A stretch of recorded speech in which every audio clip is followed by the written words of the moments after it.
I never used to get so angry. Why is it so hard to hold on to my temper? Well, there was nothing she could do to stop him. He did not think there was. He had to remember to be careful around her. His increasing abilities occasionally made him careless toward her, but if he was far stronger, she still knew more than he, even with Osmodian's teaching. In a way, letting Osmodian know his plans was less important than revealing his intentions to the Aes Sedai. To Moraine, I'm still just a shepherd she can use for the tower's ends. But to Osmodian, I'm the only branch he can hold on to in a flood. Strange to think he could probably trust one of the Forsaken more than he could Moraine. Not that he could trust either very far. Osmodian. If his bonds to the Dark One had shielded him from the taint on Saidin, there had to be another way to do it, or to cleanse it. The trouble was that before they went over to the Shadow, the Forsaken had been among the most powerful Aes Sedai in the Age of Legends, when things the White Tower never dreamed of were commonplace. If Osmodian did not know a way, it probably did not exist. It has to. There has to be something. I'm not going to just sit still until I go mad and die. That was plain foolish. Prophecy had made a rendezvous for him at Sheo Ghul. When, he did not know. But afterward, he would not have to worry about going mad any longer. He shivered and thought about unfolding his blankets. The faint sound of soft-soled footsteps in the hall snapped him upright. I told them, if they can't... The woman who pushed open the door, her arms full of thick wool blankets, was not anyone he expected. Avienda paused just inside the room to regard him with cool blue-green eyes. A more than pretty woman, of an age with him, she had been a maiden until she gave up the spear to become a wise one, not very long ago. Her dark reddish hair still came well short of her shoulders and hardly needed the folded brown scarf to keep it out of her face. She seemed a bit awkward with her brown shawl, a bit impatient with her full gray skirts. He felt a stab of jealousy at the silver necklace she wore, an elaborate string of intricately worked discs, each different. Who gave her that? She would not have chosen it herself. She did not seem to like jewelry. The only other piece she wore was a wide ivory bracelet carved in finely detailed roses. He had given her that, and he was not sure she had forgiven him for it yet. It was foolish of him to be jealous in any case. I haven't seen you in 10 days, he said. I thought the wise ones would have tied you to my arm once they found out I'd blocked them out of my dreams. Osmodian had been amused at the first thing he wanted to learn, and then frustrated at how long Rand took to learn it. I have my training to do, Rand al'Thor. She would be one of the few wise ones who could channel. That was part of what she was being taught. I am not one of your wetlander women to stand about so you can look at me whenever you wish. Despite knowing Egwene, and Elaine for that matter, she had an oddly wrong-headed view of what she called wetlander women, and of wetlanders in general. They are not pleased at what you have done. She meant Amis, Bear, and Melaine, the 3 Wise One Dreamwalkers who were teaching her and trying to watch him. Avienda shook her head ruefully. They were especially not pleased that I had let you know they were walking your dreams. He stared at her. You told them? But you didn't really say anything. I figured it out myself, and I would have eventually, even if you hadn't let a hint slip out. Avienda, they told me they could speak to people in their dreams. It was only a step from that. Would you have had me dishonor myself further? Her voice was level enough, but her eyes could have started the fire laid on the hearth. I will not dishonor myself for you or any man. I gave you the trail to follow, and I will not deny my shame. I should have let you freeze. She threw the blankets right on top of his head. He pulled them off and laid them beside him on the pallet while trying to think of what to say. It was Giotto again. The woman was as prickly as a thorn bush. Supposedly she had been given the task of teaching him Aiel customs, but he knew her true job, to spy on him for the wise ones. Whatever dishonor was attached to spying among Aiel, apparently it did not extend to the wise ones. They knew he knew, but for some reason it did not seem to concern them. And as long as they were willing to let matters remain as they were, so was he. For one thing, Avienda was not a very good spy. She almost never tried to find out anything, and her own temper got in the way of making him angry, or guilty, the way Moraine did. For another, she was actually pleasant company sometimes, when she forgot to keep her thorns out. At least he knew who it was that Amis and the others had set to watch him. If it was not she, it would be someone else, and he would be constantly wondering who. Besides, she was never wary around him. Matt, Egwene, even Moraine, sometimes looked at him with eyes that saw the dragon reborn, or at least the danger of a man who could channel. The clan chiefs and the wise ones saw he who comes with the dawn, the man prophesied to break the Aiel like dried twigs. If they did not fear him, they still sometimes treated him like a red adder they had to live with. Whatever Avienda saw, it never stopped her being scathing whenever she chose, which was most of the time. An odd sort of comfort, but compared to the rest, it was a comfort nonetheless. He had missed her. He had even picked flowers from some of the spiny plants around Rudion, bloodying his fingers until he realized he could use the power, and sent them to her half a dozen times. The maidens had carried the blossoms themselves instead of sending Gaishan. She had never acknowledged them, of course. "Thank you," he said finally, touching the blankets. They seemed a safe subject. "I suppose you can't have too many in the nights here." "Inila asked me to bring them to you when she found out I was here to see you." Her lips twitched in the beginnings of an amused smile. "A number of the Spear Sisters were worried that you might not be warm enough. I am to see that you light your fire tonight. You didn't last night." Rand felt his cheeks coloring. She knew. Well, she would, wouldn't she? The bloody maidens may not tell her everything anymore, but they don't bother to keep anything from her either. "Why did you want to see me?" To his surprise, she folded her arms beneath her breasts and paced the short length of the room twice before stopping to glare at him. "This was not a regard gift," she said accusingly, shaking the bracelet at him. "You admitted as much." True, though he thought she might have put a knife in his ribs had he not conceded it. "It was simply a fool gift from a man who did not know or care what the Spear Sisters might think." "Well, this has no meaning either." She pulled something from her pouch and tossed it onto the pallet beside him. "It cancels debt between us." Rand picked up what she had thrown and turned it over in his hands.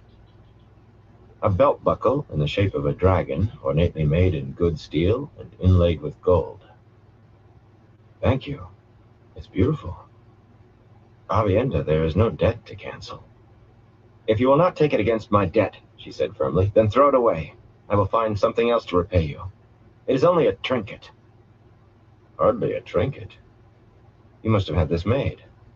"Do not think that means anything, Randall Thor. When I gave up the spear, my spears, my knife," unconsciously her hand brushed her belt, where that long-bladed knife used to hang, "even the points of my arrows were taken from me and handed to a smith to make simple things to give away. Most I gave to friends, but the wise ones had me name the 3 men and 3 women I most hate, and I was told to give each of them a gift made from my weapons with my own hands. Bear says it teaches humility." Straight-backed and glaring, biting off each word, she looked and sounded anything but humble. "So you'll not think that means anything." "It means nothing," he said, nodding sadly. Not that he wanted it to mean anything, really, but it would have been pleasing to think she might be beginning to see him as a friend. It was plain foolish to feel jealousy over her. I wonder who gave it to her. "Avienda, was I one of those you hate so much?" "Yes, Randall Thor." She suddenly sounded hoarse. For a moment she turned her face away, eyes shut and quivering. "I hate you with all my heart. I do. And I always will." He did not bother to ask why. Once he had asked her why she disliked him and practically had his nose snapped off. She had not told him, though. But this was more than a dislike she sometimes seemed to forget.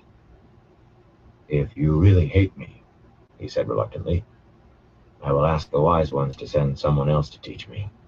"No!" "But if you—" "No!" If anything, her denial was even more fierce this time. She planted her fists on her hips and lectured as if she meant to drive every word home in his heart. "Even if the wise ones allowed me to stop, I have obligation and duty, to my near sister Elaine to watch you for her. You belong to her, Randolph Thor. To her and no other woman. Remember that." He felt like throwing up his hands. At least this time she was not describing to him how Elaine looked without any clothes.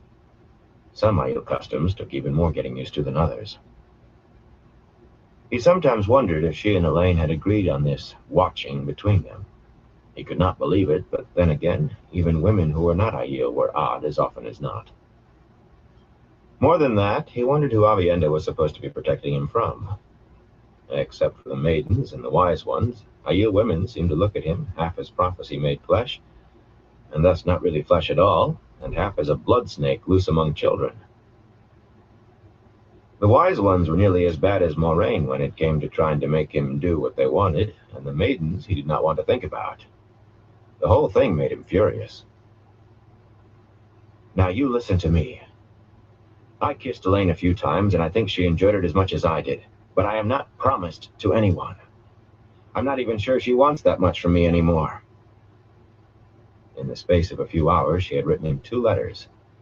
One called him the dearest light of her heart before going on to make his ears burn, while the other named him a cold-hearted wretch she never wanted to see again, and then proceeded to rip him up one side and down the other. Better than Aviendha ever had. Women were definitely odd. "I don't have time to think about women anyway. The only thing on my mind is uniting the Aiel, even the Shido if I can. He cut off with a groan, as the very last woman he could have hoped for swayed into the room in a clatter of jewelry, carrying a silver tray with a blown glass flagon of wine and 2 silver cups. A diaphanous red silk scarf wrapped around Descendra's head did nothing to hide her palely beautiful heart-shaped face. Her long dark hair and dark eyes never belonged to any Aiel. Her full pouting lips were curved enticingly, until she saw Aviendha. Then the smile faded to a sickly thing. Aside from the scarf, she had on a dozen or more necklaces of gold and ivory, some set with pearls or polished gems. As many bracelets weighted each wrist, and even more bunched around her ankles. That was it. She wore not another thing. He made himself keep his eyes strictly on her face, but even so his cheeks felt hot. Aviendha looked like a thunderhead about to spit lightning. Descendra like a woman who had just learned she was to be boiled alive. Rand wished he were in the pit of doom, or anywhere but there. Still, he got to his feet. He would have more authority looking down on them than the other way around. "Aviendha," he began, but she ignored him. "Did someone send you with that?" she asked coldly. Descendra opened her mouth, the intended lie plain on her face, then gulped and whispered, "No." "You have been warned about this, Sorda." A Sorda was a kind of rat, especially sly, according to the Aiel, and good for absolutely nothing. Its flesh was so rank that even cats seldom ate the ones they killed. "Adeline thought the last time would have taught you." Descendra flinched and swayed as if about to faint. Rand gathered himself. "Aviendha, whether she was sent or not doesn't matter. I'm a little thirsty, and if she was kind enough to bring me wine, she should be thanked for it." Aviendha glanced coolly at the 2 cups and raised her eyebrows. He took a deep breath. "She should not be punished just for bringing me something to drink." He was careful not to look at the tray himself. "Half the maidens under the roof must have asked if I—" "She was taken by the maidens for theft from maidens, Randolph Thor." Aviendha's voice was even colder than it had been for the other woman. "You have meddled too much already in the business of Father Izmai. More than you should have been allowed. Not even the Ka Karn can thwart justice. This is no concern of yours. He grimaced and let it go. Whatever the maidens did to her, Lysandra certainly had coming. Just not for this. She had entered the waste with Hadnan Kadir, but Kadir had not cracked his teeth when the maidens took her for stealing the jewelry that was now all they let her wear. It had been all Rand could do to keep her from being sent off to Shara, tethered like a goat, or else dispatched naked toward the dragon wall with one water bag. Watching her plead for mercy once she realized what the maidens intended, he had not been able to make himself stay out of it. Once he had killed a woman who meant to kill him, but the memory still burned. He did not think he would ever be able to do it again, even with his life in the balance. A foolish thing, with female Forsaken likely seeking his blood or worse, but there it was.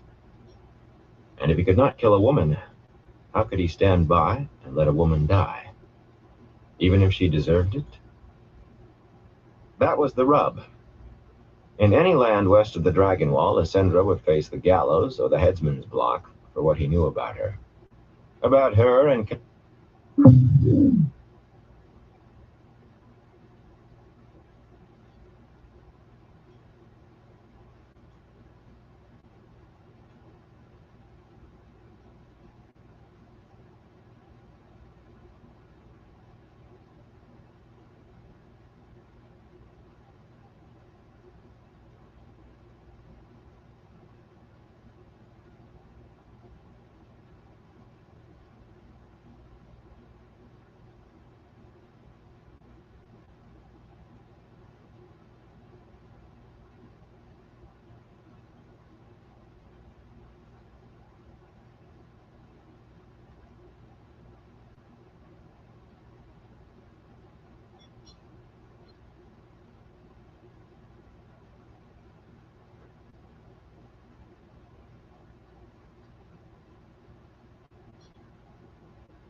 Cheers, Christopher.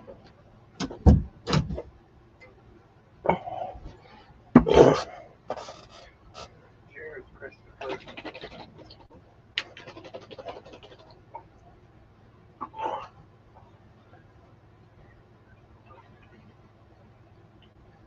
I'm not sure what happened to the book. Oh, that's what happened to the book. My battery went dead, at least to my Bluetooth.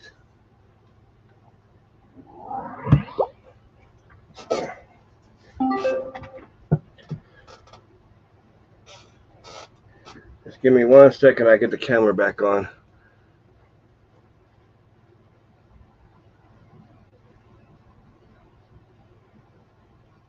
If any one of them was revealed as a dark friend, Lysandra endured as best she could, because even being a servant and kept naked was better than being tied hand and foot and left for the sun.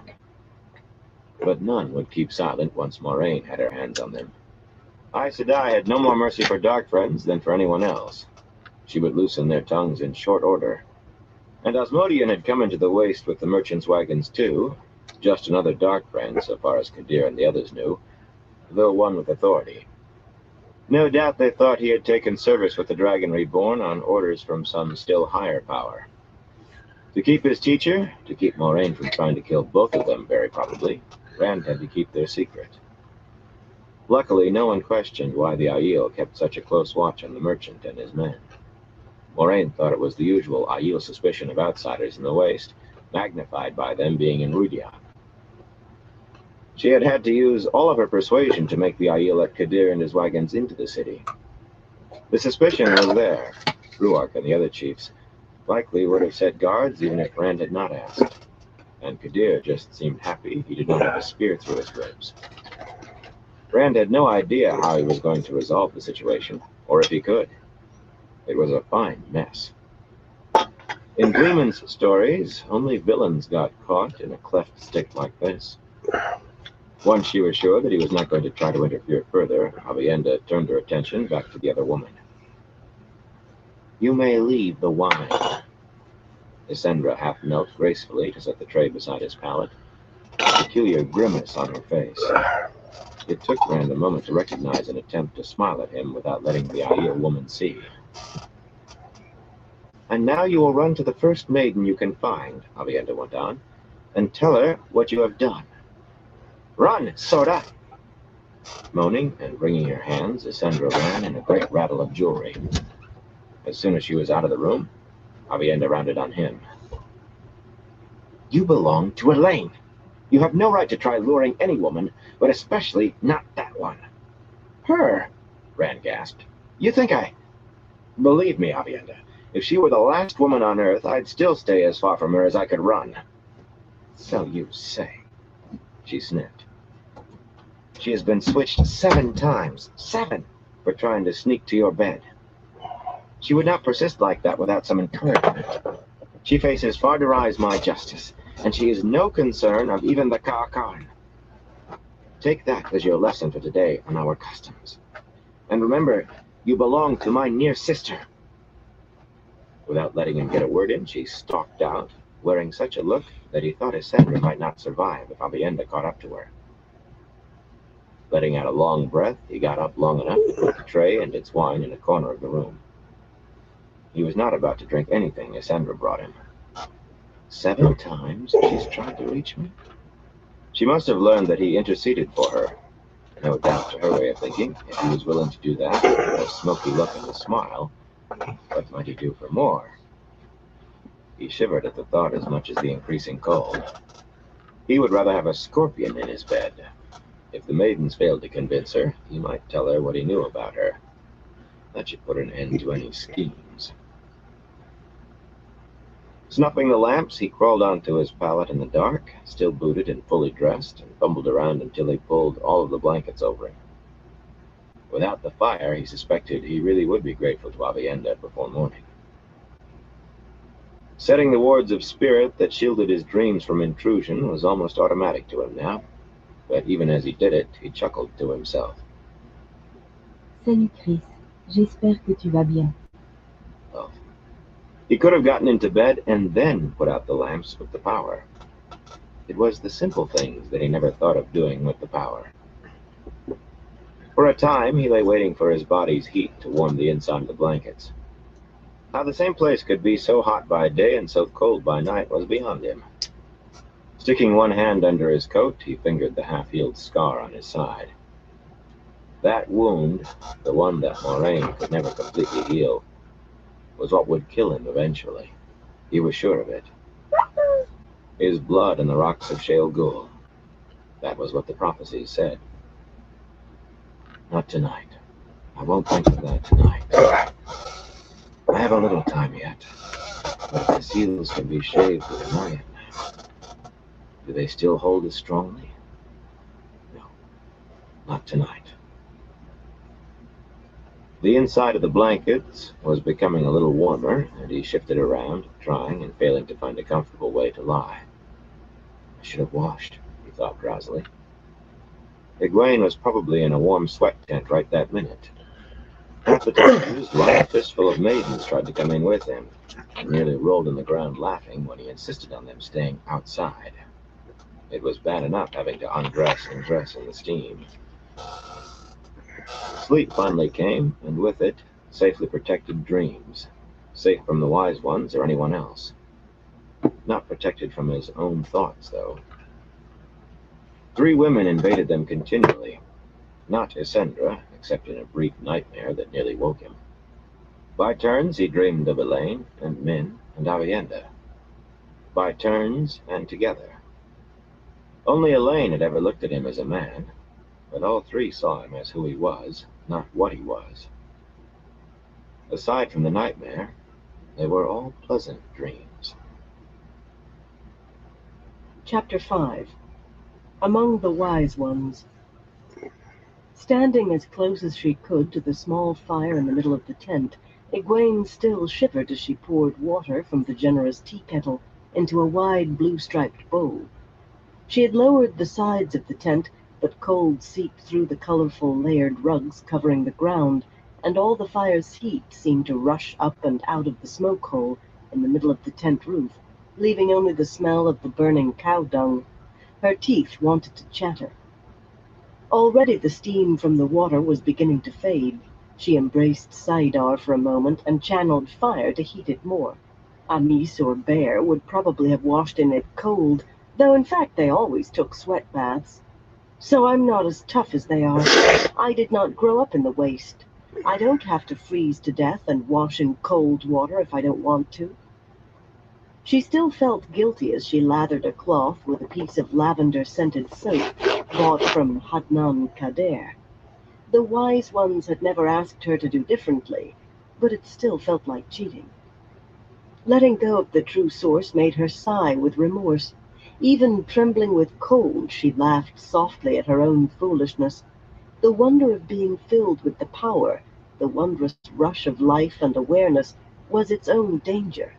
The more you drew on Saidar, the more you wanted to draw, and without self-discipline, you eventually drew more than you could handle, and either died or stilled yourself, and that was nothing to laugh at. That's one of your biggest faults, she lectured herself firmly. You always want to do more than you're supposed to. You ought to wash in cold water. That would teach you self-discipline. Only there was so much to learn, and it sometimes seemed a lifetime would be too short to learn it. Her teachers were always so cautious, whether Wise Ones or Aes Sedai in the tower. It was hard to hold back when she knew that in so many ways she already outstripped them. I can do more than they realize. A blast of freezing air hit her, swirling smoke from the fire about the tent, and a woman's voice said, I can't "If afford it nothing like pleases that, you." dude. Egwene jumped, yelping shrilly before managing to get out, "Shut that!" She hugged herself to stop from capering. "Get in or get out, but shut it!" All that effort to be warm, and now she was icy goosebumps from head to toe. The white-robed woman shuffled into the tent on her knees and let the tent flap drop. She kept her eyes downcast, her hands folded neatly. She would have done the same if Egwene had hit her, instead of just shouting. "If it pleases you," she said softly, "the Wise One Amis sent me to bring you to the sweat tent." Wishing she could stand on top of the fire, Egwene groaned. "The light burn, Bear, and her I stubborn. haven't been too If not bad. for the white-haired Same only old, same Wise old. One, they could be in Can't rooms in the complain. city instead of tents on the edges. I could have a room with a proper fireplace and a door." She was willing to bet that Rand did not have to put up with people wandering in on him whenever they wanted. Rand bloody Dragon Owl Thor snaps his fingers, and the maidens jump like serving girls. I'll wager they found him a real bed instead of a pallet on the ground. She was sure that he got a hot bath every night. The maidens probably hauled buckets of hot water up to his rooms. I'll bet they even found him a proper copper bathtub. Amis and even Melaine had been amenable to Egwene's suggestion, but Bear had put her foot down, and they acquiesced like Gashine. Egwene supposed that with Rand bringing so much change, Bear wanted to hold on to as much of the old ways as she could, but she wished the woman could have chosen something else to be intractable over. There was no thought of refusing. She had promised the Wise Ones to forget that she was Aes Sedai, the easy part, since she was not, and do exactly as she was told. That was the hard part. She'd been away from the tower long enough to become her own mistress again, but Amis had told her flatly that dream-walking was dangerous even after you knew what you were about, and far more so Cheers to until you that. too, Chris. If she would not obey in the waking world, they could not trust her to obey in the dream, and they would not take the responsibility. So she did chores right along with Avienda, accepted chastisement with as good a grace as she could muster, and hopped whenever Amis or Melaine or Bear said frog, in a manner of speaking. None of them had ever seen a frog. Not that they'll want anything but to hand them their tea. No, it would be Avienda's turn to do that tonight. For a moment she considered donning stockings, but finally just bent to slip on her shoes. Sturdy shoes, suitable for the waist. She rather regretted the silk slippers she had worn in Tyr. "What is your name?" she asked, trying to be companionable. "Cowinda," was the docile reply. Egwene sighed. She kept trying to be friends with the Gaishine, but they never responded. Servants were one thing she had not had the chance to get used to, though of course Gaishine were not precisely servants. "You were a maiden?" A quick, fierce flash of deep blue eyes told her that her guess was correct, but just as quickly they lowered again. "I am Gaishine. Before and after are not now, and only now exists." "What is your sept and clan?" Usually there was no need to ask, not even with "I serve the wise one Melaine of the Girard sept, of the Gauchien Aiel." Trying to choose between two cloaks, a stout brown woolen and a blue quilted silk she had purchased from Kader, the merchant had sold everything in his wagons to make room for Moiraine's freight, and at very good prices. Egwene paused to frown at the woman. That was no proper response. She had heard that a form of the bleakness had taken some Gaishine. When their year and a day was done, they simply refused to put off the robe. "When is your time up?" she asked. Cowinda crouched lower, almost huddling over her knees. "I am Gaishine. But when will you be able to return to your sept, to your own hold?" "I am Gaishine," the woman hoarsely told the rugs in front of her face. "If the answer displeases, punish me, but I can keep Hey, along." Ozart, how you doing?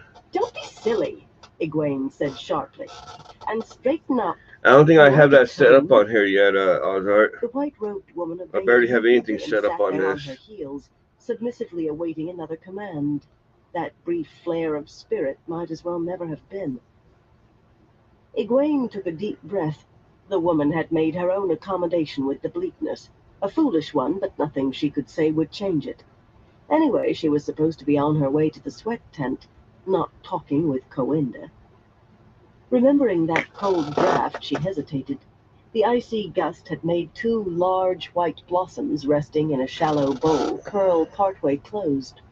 They came from a plant called a sagada, a fat, leafless, leathery thing that bristled with spines. She had come on Avienda looking at them How in you her been hands doing, that Ozart? morning. The Aiel woman had given a start when she saw her, then pushed them into Egwene's hands, saying she had picked them for her. She supposed there was enough of the maiden left in Avienda that she did not want to admit liking flowers. Though, come to think of it, she had seen the occasional maiden wearing Damn a blossom bug. in her hair or on her coat. "You're just trying to put it off, Egwene Alvier. Now stop being a silly woolhead. You are being as foolish as Cowinda." "Lead the way," she said, and just had time to swing the woolen cloak around her nakedness before the woman swept open the tent flap About for the her, same. and for the Smoky and bone-chilling chilly. night. Overhead, the stars were crisp points in the darkness, and the three-quarter moon was bright. The Wise One's camp was a cluster of 24 low mounds, not 100 paces from where one of Roy Dian's paved streets ended in hard, cracked clay and stones. Moon shadows turned the city into strange cliffs and crags. Every tent had its flaps down, and the smells of fires and cooking blended to fill the air. The other Wise Ones came here for almost daily gatherings, but they spent nights with their own set. Several even slept in Roydian's house, but not there. This was as close to the city as Bear had been willing to come. If Roy had been there, doubtless she would have been making camp in the night. Egwene held the cloak tight with both hands and walked as fast as she could. Icy tendrils curled under the cloak's bottom, swept in every Bowl time of her bare roaches, legs kicked a gap open. topped Cowinda with had to some pull wax. her white robes to her knees in order to keep ahead. Egwene did not need the Gaishine's guidance, but since the woman had been sent to bring her, she would be shaken and probably offended if not allowing to. Clenching her teeth to keep them from chattering, Egwene wished the woman would run. Excuse me. The sweat tent looked like any other, low and wide, with the flaps lowered all around. The smoke hole had been covered. Nearby, a fire had burned down to glowing embers scattered over a few the size of a man's head. There was not enough light to define the much smaller shadowed mound beside the tent entrance, but she knew it was folded women's clothes. Taking one deep, chilling breath, she hurriedly scuffed off her shoes, let her cloak drop, and all but dove into the tent. An instant of shuddering cold before the flap fell shut behind her, then steamy heat, squeezing out sweat that covered her in an instant sheen while she was still gasping and shaking. The three wise ones who were teaching her about the sat sweating uncomfortably, their waist-length hair hanging damply.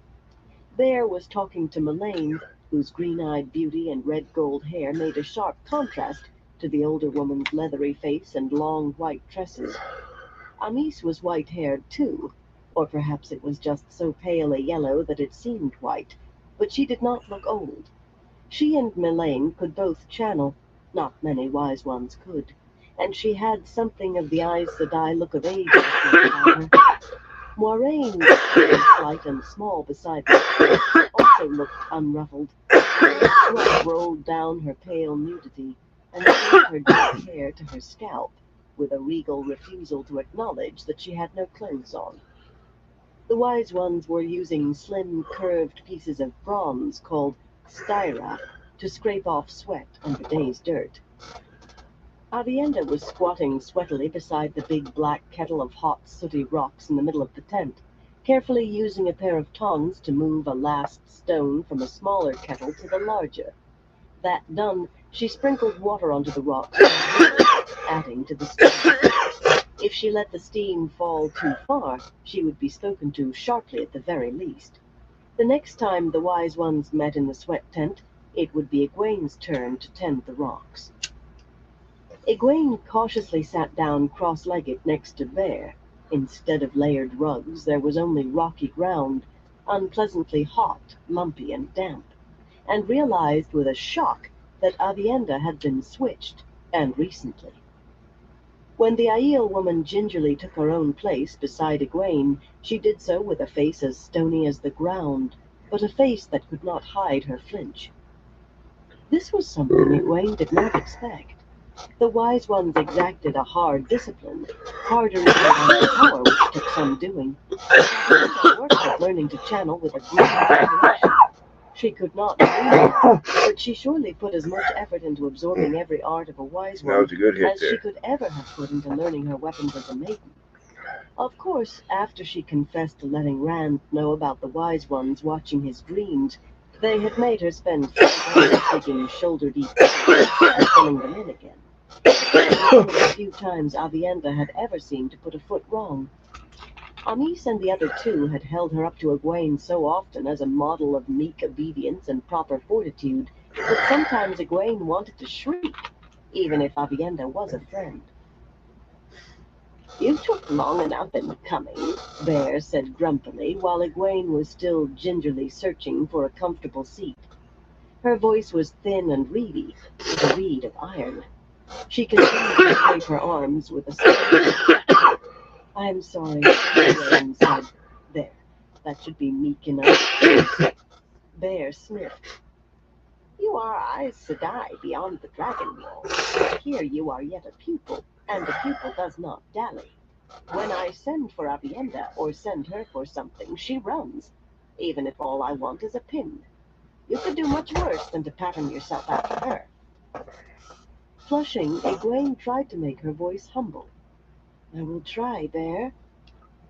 This was the first time a wise one had made the comparison in front of others. She sneaked a glance at Avienda and was surprised to find her looking thoughtful. Sometimes she wished her near sister were not always such a good example. "The girl will learn, Bear, or she will not," Melaine said. Instructions might learn later, if she still needs it. No more than 10 or 12 years older than Avienda, she usually sounded as if she had a burr under her skirts.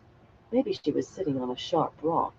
She would not move if she was. She would expect the rock to move.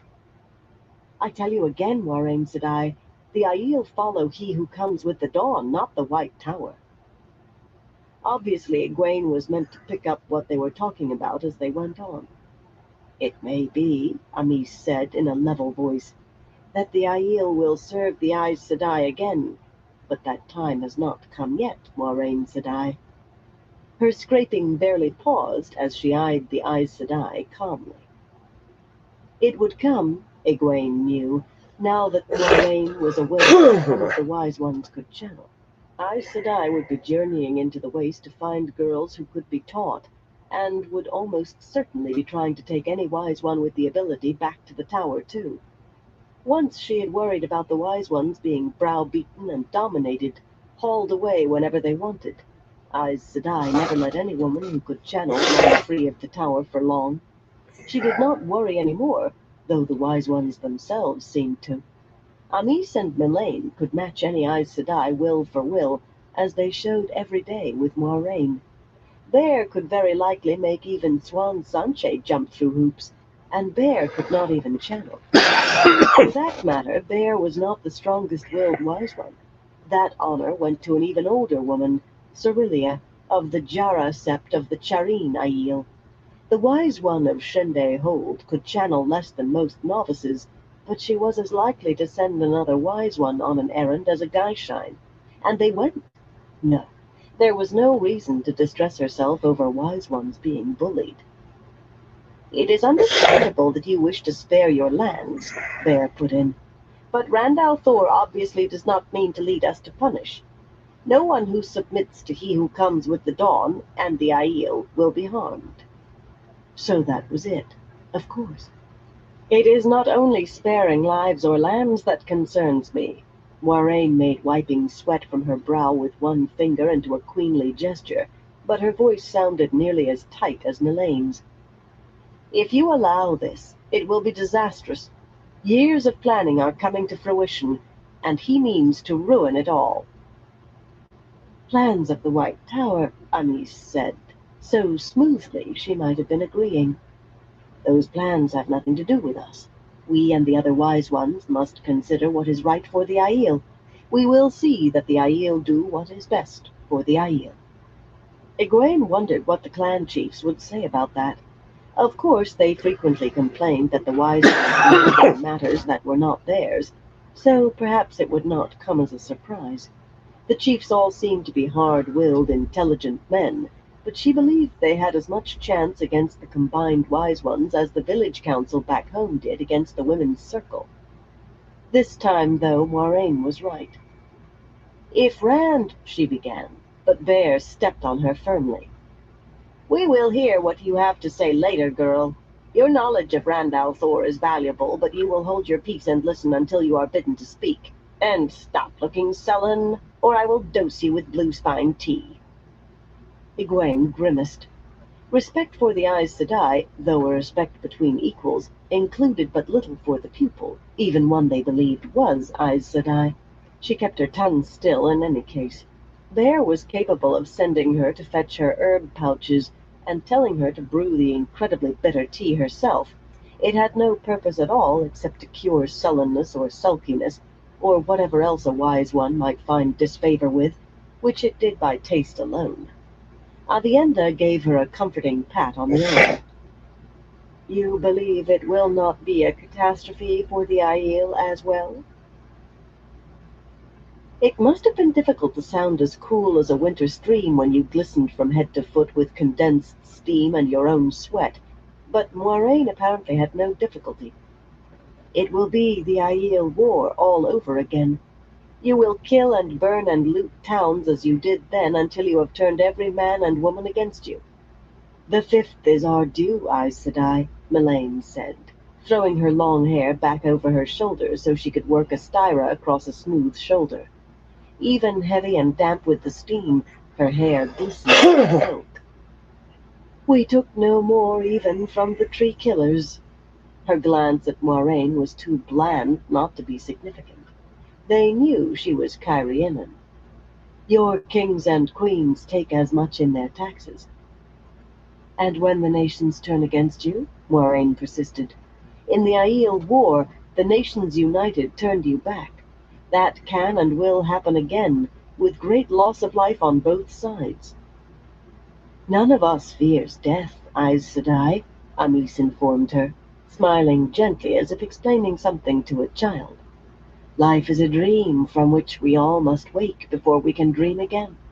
Besides, only 4 clans crossed the Dragon Wall under Janduin. 6 are here already, and you say Randall Thor means to take all of the clans. The prophecy of Roidian says he will break us. The spark in Melane's green eyes could have been from Moiraine, or because she was not as resigned as she sounded. What does it matter whether it is here or beyond the Dragon Wall? You will lose him the support of every nation west of the Dragon Wall, Moiraine said. She looked as calm as ever, but an edge in her voice said she was ready to chew rocks. He must have their support. He has the support of the Aiel nation, Bear told her in that fragile, unyielding voice. She emphasized her words by gesturing with the slim metal blade. The clans have never been a nation, but now he makes us one. We will not help you turn him in this, Moiraine Sedai, Amis added just as firmly. You may leave us now, Aes Sedai, if it pleases you, Bear said. We have discussed what you wish to discuss as much as we will tonight. It was politely said, but a dismissal all the same. I will leave you, Moiraine replied, once again all serenity. She sounded as though it were her suggestion, her decision. By this time she was used to the wise ones making it clear they were not under the tower's authority. I have other matters to see to. That much had to be the truth, of course. Very likely something concerning Rand. Egwene knew better than to ask. If Moiraine wanted her to know, she would tell her, and if not, she would be handed some slippery bit of Aes Sedai avoidance of a lie, or else be told bluntly that it was none of her business. Moiraine knew that Egwene Sedai of the Green Aja was a fraud. She tolerated the lie in public, but otherwise she let Egwene know her proper place whenever it suited her. As soon as Moiraine had gone in a burst of cold air, Amis said, Avienda, pour the tea.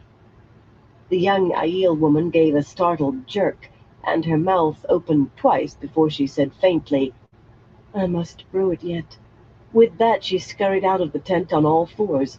The second blast from outside dimmed the steam. The wise ones exchanged looks that were almost as surprised as Avienda's, and Egwene's. Avienda always did even the most onerous chores efficiently, if not always with a good grace. Something must be troubling her greatly to make her forget a thing like making tea.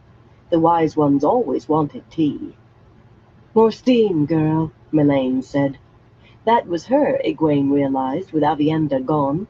Hurriedly splashing more water on the rocks, she channeled to heat the stones further, and the kettle, until she heard stones cracking, and the kettle itself radiated heat like a furnace. The Aiel might be used to leaping from roasting in their own juices to freezing, but she was not. Hot, thick clouds rolled up to fill the tent. Anis nodded approvingly. She and Melaine could see the glow of Saidar surrounding her, of course, though she herself could not. Melaine merely went on scraping with her styra.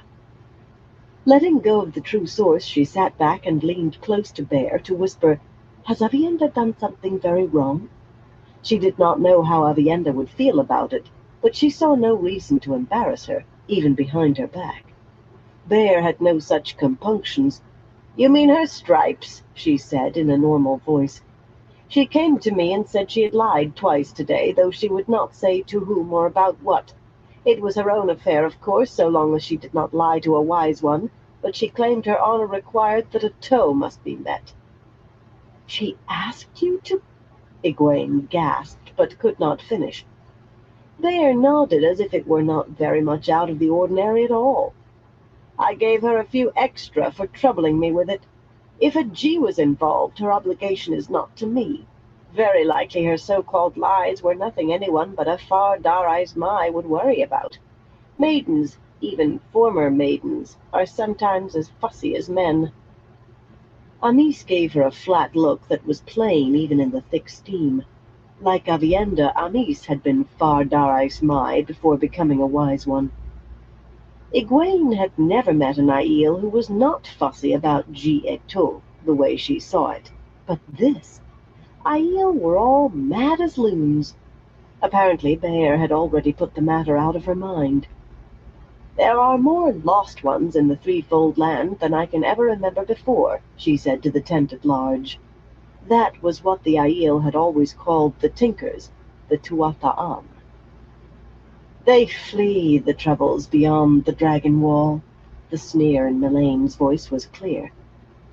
I have heard, Amis said slowly, that some of those who run after the bleakness have gone to the Lost Ones and asked to be taken in. A long silence followed. They knew now that the Tuatha'an had the same descent as themselves, that they had broken away before the Aiel crossed the spine of the world into the waste, but if anything the knowledge had only deepened their aversion.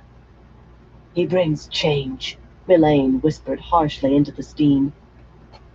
I thought you were reconciled to the changes he brings, Egwene said, sympathy welling up in her voice. It must be very hard to have your whole life stood on end. She half expected to be told to hold her tongue again, but no one did. Reconciled, Bear said, as though tasting the word. Better to say we endure them as best we can. He transforms everything. Amis sounded troubled. Roydian, the lost ones, the bleakness, and telling what should not have been told. The wise ones, all of the Aiel for that matter, still had difficulty speaking of that. The maidens cluster about him as though they owe more to him than to their own clans, Bear added. For the first time ever they have allowed a man beneath the roof of the maidens. For a moment Amis looked about to say something, but whatever she knew about the inner workings of far Dar-Eyes Mai, she shared with no one but those who were or had been maidens of the spear. The chiefs no longer listen to us as they did, Melaine muttered. Oh, they ask our advice as always. They have not become complete fools. But Baal will no longer tell me what he has said to Randall Thor, or Randall Thor to him. He says I must ask Randall Thor, who tells me to ask Baal.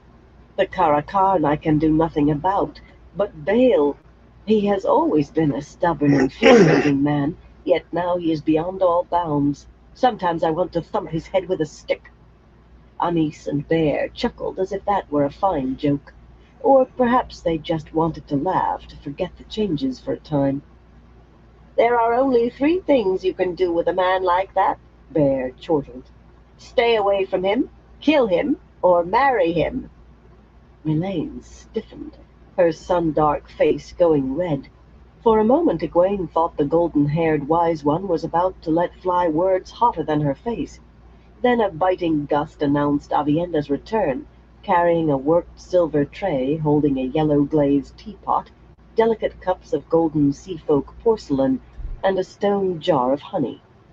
She shivered as she poured. No doubt she had not bothered to wrap anything around herself out there, and hurriedly passed around the cups and the honey. She did not fill cups for herself and Egwene until Amis told her she could, of course. More steam, Melaine said. The chill air seemed to have cooled her temper. Avienda set down her cup untouched and scrambled for the gourd, plainly trying to make up for her lapse with the tea. Egwene, Amis said, sipping her tea. How would Randall Thor take it if Avienda asked to sleep in his sleeping chamber? Avienda froze with the gourd in her hands. In his... Egwene gasped. You cannot ask her to do such a thing. You cannot. Fool girl, Bear muttered. We do not ask her to share his blankets. But will you think that is what she asks? Will he even allow it? Men are strange creatures at the best, and he was not raised among us, so he is stranger still. He certainly would not think any such thing, Egwene I'll be replied. right back. Then more slowly, I don't think he would. But it isn't proper. It just isn't. I ask that you not require this of me, Aviendha said, sounding more humble than Egwene would have believed she could. She was sprinkling water in jerky motions, sending up increasing clouds of steam.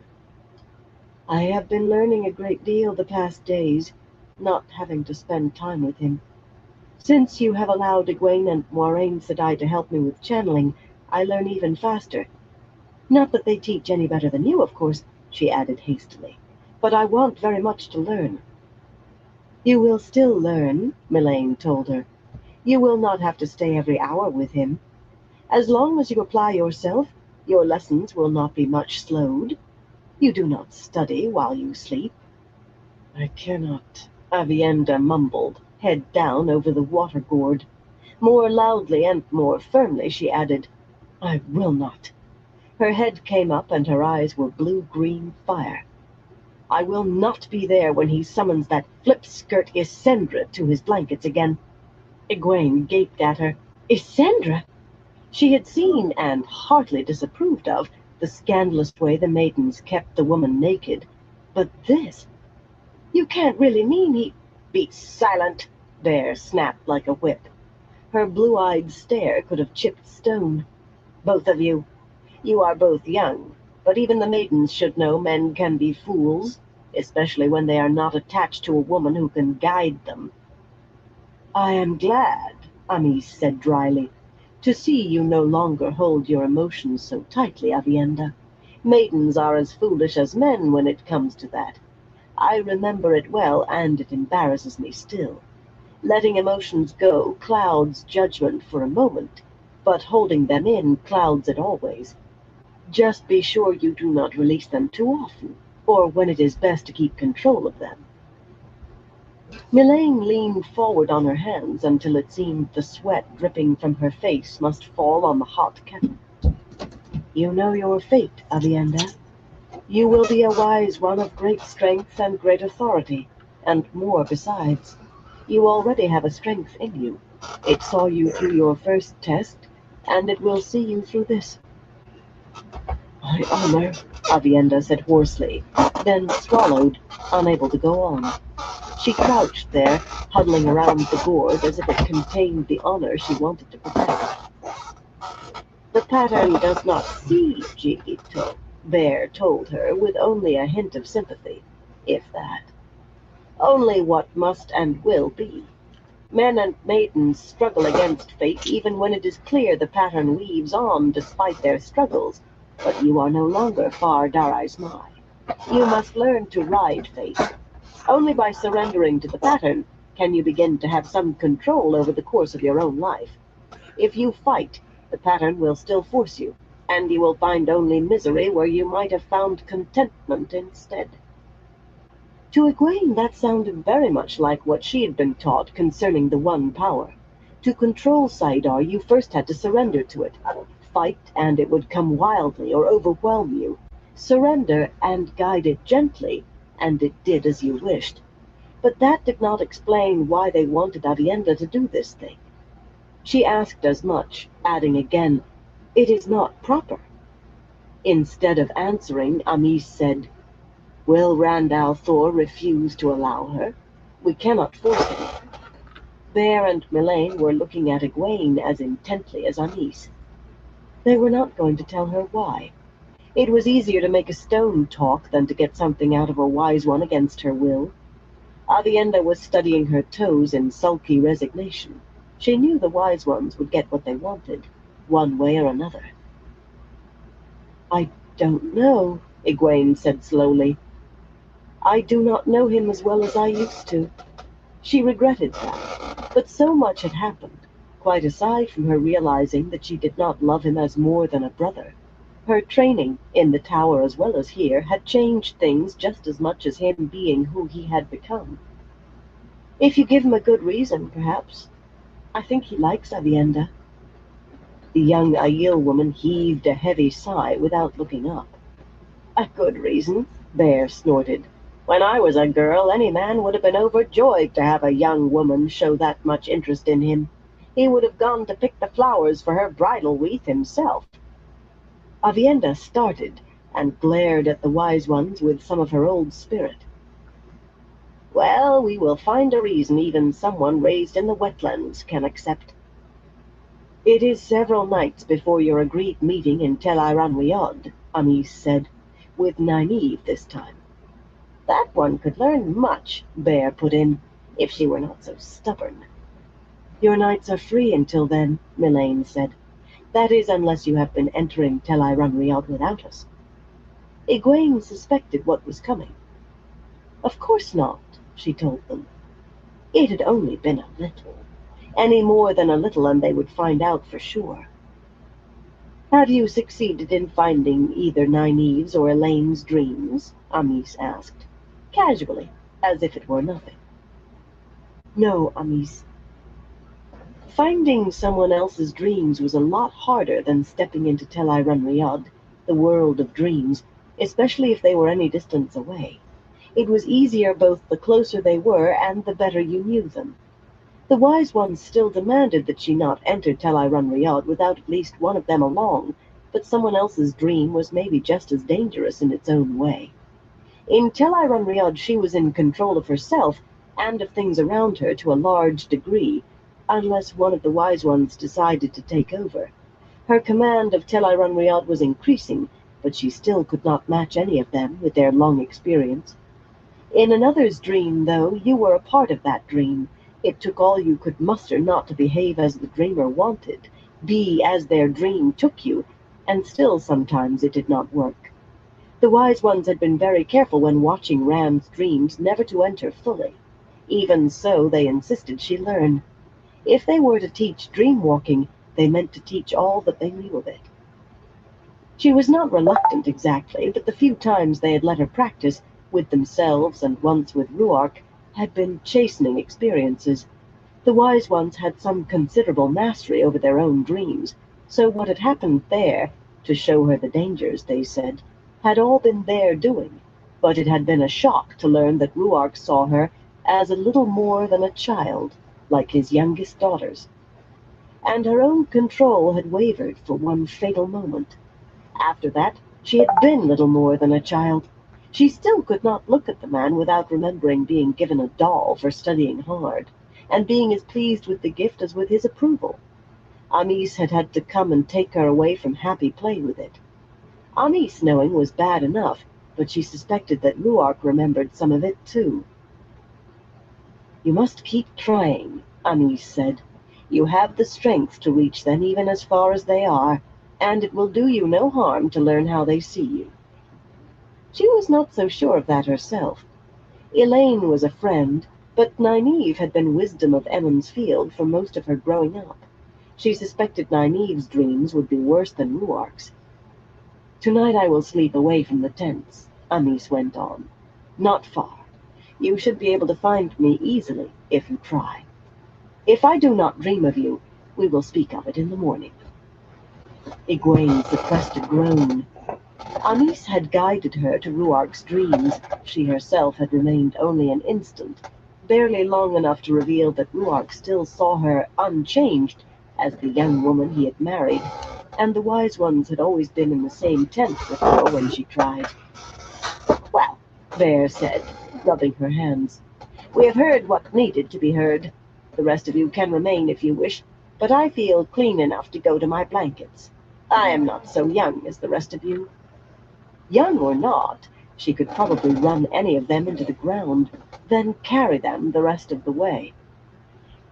As Bear was getting to her feet, Mylane spoke, and strangely for her, she was hesitant. I must ask for your help, Bear. And you, Amis." The older woman settled back, and both she and Amis looked at Mylane expectantly. "I would ask you to approach Dorinda for me." The last words came out in a rush. Amis smiled widely, and Bear cackled aloud.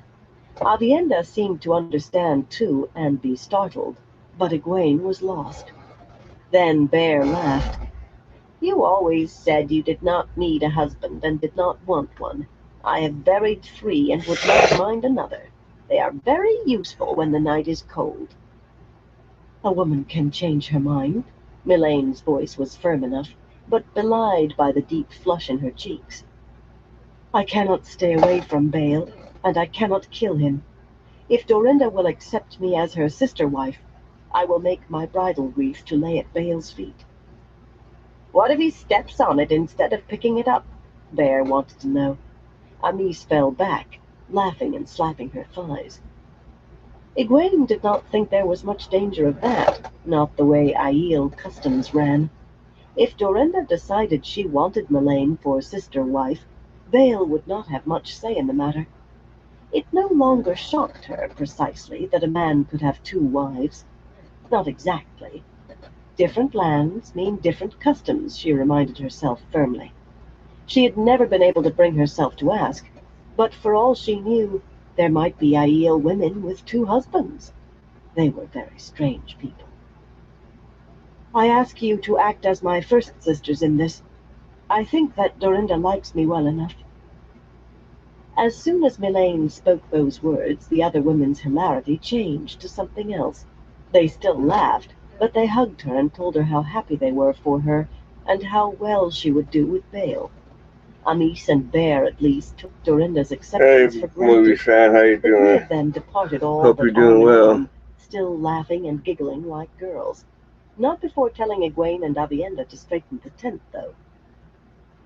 Egwene, could a woman of your land accept a Hell sister yeah. wife? Avienda asked, using a stick to push the cover off the smoke hole. Egwene wished she had left that duty till last. The heat began to dissipate immediately. I don't know, she said, quickly gathering the cups and the honey jar. The styra went onto the tray, too. I don't think so. Maybe if it was a close friend, she added hurriedly. There was no point in seeming to denigrate Aiel ways. Avienda only grunted and began pushing up the side flaps. Teeth chattering as loudly as the rattle of teacups and bronze blades on the tray, Egwene scurried outside. The wise ones were dressing unhurriedly, as though this were a balmy night and they in sleeping chambers in some hold. A white-robed figure, pale in the moonlight, took the tray from her, and she quickly began searching for her cloak and shoes. They were nowhere among the remaining garments on the ground. I had your things taken to your tent, Bear said, tying the laces of her blouse. You will not need them yet. Egwene's stomach Oh, sank that into her sucks, throat. big movie fan. Popping in Coats place, always she suck. flapped her arms in a futile Oh, I'm effort not for doing too warmth. bad. At least they Can't did not complain, tell her man. to stop. Abruptly, she realized the snowy-robed figure bearing the trayway was too tall for even an Aiel woman. Gritting her teeth, she glared at the wise ones, who seemed not to care if she froze to death, jumping up and down. To the Aiel women it might not matter that a man had seen them with no clothes on, at least if he was a Gaishine, but it did to her. In a moment Avienda joined them, and seeing her leaping about, merely stood there without any effort to find her own garments. She showed no more effect of the cold than the wise ones. Now, Bear said, settling her shawl on her shoulders, you, Avienda, are not only stubborn as a man, you cannot remember a simple task you have done many times. You, Egwene, are just as stubborn, and you still think you can linger in your tent when you are summoned. Let us hope running 50 times around the camp Oh will yeah, temper your that definitely stubbornness, does clear your happen. minds, and remind you of how to answer a summons or do a chore. Off with you. Without a word, Avienda immediately began loping toward the edge of the camp, easily dodging dark-shrouded tent ropes. Egwene hesitated only a moment before following. The Aiel woman kept her pace down so she could catch up. The night air froze her, and the cracked stony clay underfoot was just as cold, and tried to catch her toes besides. Avienda ran with effortless ease. As they reached the last tent and turned southward, Avienda said, Do you know why I study so hard? Neither the cold nor running had made an impression on her voice. Egwene was shivering so hard she could barely speak. No. Why? Because Bear and the others always point to you and tell me how easily you learn, how you never have to have something explained twice. They say I ought to be more like you." She gave Egwene a sidelong glance, and Egwene found herself sharing a giggle as they ran. "That is part of the reason. The things I am learning to do." Avienda shook her head, wonderment plain even by moonlight. "And the power itself. I've never felt like that. So alive. I can smell the faintest scent, feel the slightest stir in the air." "It is dangerous to hold on too long or too much," Egwene said. Running did seem to warm her a little, though now and again a shudder ran through her. "I've told you that, and I know the wise ones have too." Avienda merely sniffed. "Do you think I would stab my own foot with a spear?" For a time they ran in silence. "Did Ran really—" Egwene said finally. The cold had nothing to do with her difficulty getting the words out. In fact, she was beginning to sweat again. "I mean, Isendra?" She could not make herself say it clearer than that. At last Avienda said slowly, "I do not think that he did." She sounded angry. But why would she ignore Switchings if he has shown no interest in her? She is a milk-hearted wetlander who waits for men to come to her. I saw how he looked at her, though he tried to hide it. He enjoyed looking at her. Egwene wondered if her friend ever thought of her as a milk-hearted wetlander. Probably not, or they would not be friends. But Avienda had never learned to worry if what she said might hurt someone. She would probably be surprised to learn that Egwene could even think of being hurt. "The way the maidens make her dress," Egwene admitted reluctantly. "Any man would look—" Reminded that she herself was in the open without any clothes, she stumbled and almost fell as she looked around anxiously. The night was empty as far as she could make out. Even the wise ones were already back in their tents, warm in their blankets. She was sweating, but the beads seemed to want to freeze as soon as they appeared. "He belongs to Elaine," Avienda said fiercely. "I admit I don't know your customs fully, but ours are not the same as yours. He is not betrothed to Elaine." "Why am I defending him? He's the one who ought to be switched." But honesty made her go on. "Even your Aiel men have the right to say no if they're asked." "You and she are near sisters, as you and I are," Avienda protested, slowing a step before picking it up again. "Did you not ask me to look after him for her? Do you not want her to have him?" "Of course I do." "If he wants her?" That was not exactly true. She wanted Elaine to have what happiness she could, in love with the dragon reborn as she was, and she would do everything short of tying Rand hand and foot to see that Elaine got what she wanted. Maybe not far short at that, if need be. Admitting it was another thing. Aiel women were far more forward than she could ever make herself be. It would not be right otherwise. "He belongs to her," Avienda said determinedly. Egwene sighed. Avienda simply did not want to understand any customs but her own. The Aiel woman was still shocked that Elaine would ask Rand to marry her, that a man could ask that question. "I'm sure the wise ones will listen to reason tomorrow. They can't make you sleep in a man's bedchamber." The other woman looked at her in clear surprise. For a moment her grace left her, and she stubbed a toe on the uneven ground. The mishap brought a few curses that would have made even Kader's wagon drivers listen with interest, and made Oh yeah, them big reach boy for the fan. Definitely benchmark. appreciate But it. she did not stop running. Hope you start feeling "I better. do not understand why that upsets you so," she said, when the last curse died. "I have slept next to a man many times on raids, even sharing blankets for warmth if the night was very cold, but it disturbs you that I will sleep within 10 feet of him. Is this part of your customs? I have noticed you will not bathe in the sweat tent with men. Do you not trust Randalthor? Or is it me you do not trust?" Her voice had sunk to a concerned whisper by the end. "Of course I trust you," Egwene protested heatedly. "And him. It's just that—" She trailed off, uncertain how to go on. Aiel notions of propriety were sometimes stricter than what she had grown up with, but in other ways they would have had the women circle back home trying to decide whether to faint or reach for a stout stick. "Avienda, if your honor is involved somehow—" This was touchy ground. Surely, if you explain to the wise ones, they will not make you go against your honor. There is nothing to explain, the other woman said flatly. I know I don't understand Ji-Ito, Egwene began, and Avienda laughed. You say you do not understand it, Aes Sedai, yet you show that you live by it. Egwene regretted maintaining that lie with her. It had been hard work to get Avienda to call her simply Egwene, and sometimes she slipped back, but it had to be kept with everyone if it was to hold with anyone. You are Aes Sedai, and strong enough in the power to overcome Amis and Melaine together, Avienda continued. But you said that you would obey, so you scrub pots when they say scrub pots, and you run when they say run. You may not know Ji-Ito, but you follow it. It was not the same thing at all, of course. She gritted her teeth and did as she was told, because that was the only way to learn dream walking, and she wanted to learn everything, more than anything else she could imagine. To even think that she could live by this foolish Ji-Ito was simply silly. She did what she had to do, and only when and because she had to. They were coming back to where they had begun.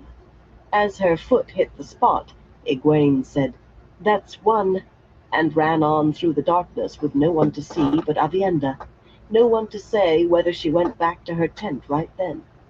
Avienda would not have told, but it never occurred to Egwene to stop short of the 50. Chapter 6. Gateways. Rand woke in total darkness and lay there beneath his blankets trying to think of what had wakened him. It had been something. Not the dream. He had been teaching Avienda how to swim, in a pond in the Waterwood, back home in the Two Rivers. Something else. Then it came again, like a faint whiff of a foul miasma creeping under the floor. Not a smell at all, really. A sense of otherness. But that was how it felt. Rank, like something dead a week in stagnant water. It faded again, but not all the way this time. Tossing aside his blankets, he stood up, wrapping himself in sardine. Inside the void, filled with the power, he could feel his body shiver, but the cold seemed in another place from where he was. Cautiously, he pulled open the door and stepped out. Arched windows at either end of the corridor let in falls of moonlight. After the pitch black of his room, it was nearly like day. Nothing moved, but he could feel something coming closer. Something evil. It felt like the taint that roared through him on the power.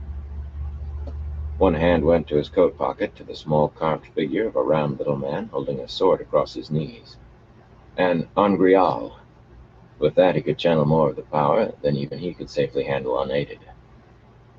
He thought it would not be necessary. Whoever had sent this attack against him did not know who they were dealing with now. They should never have let him wake.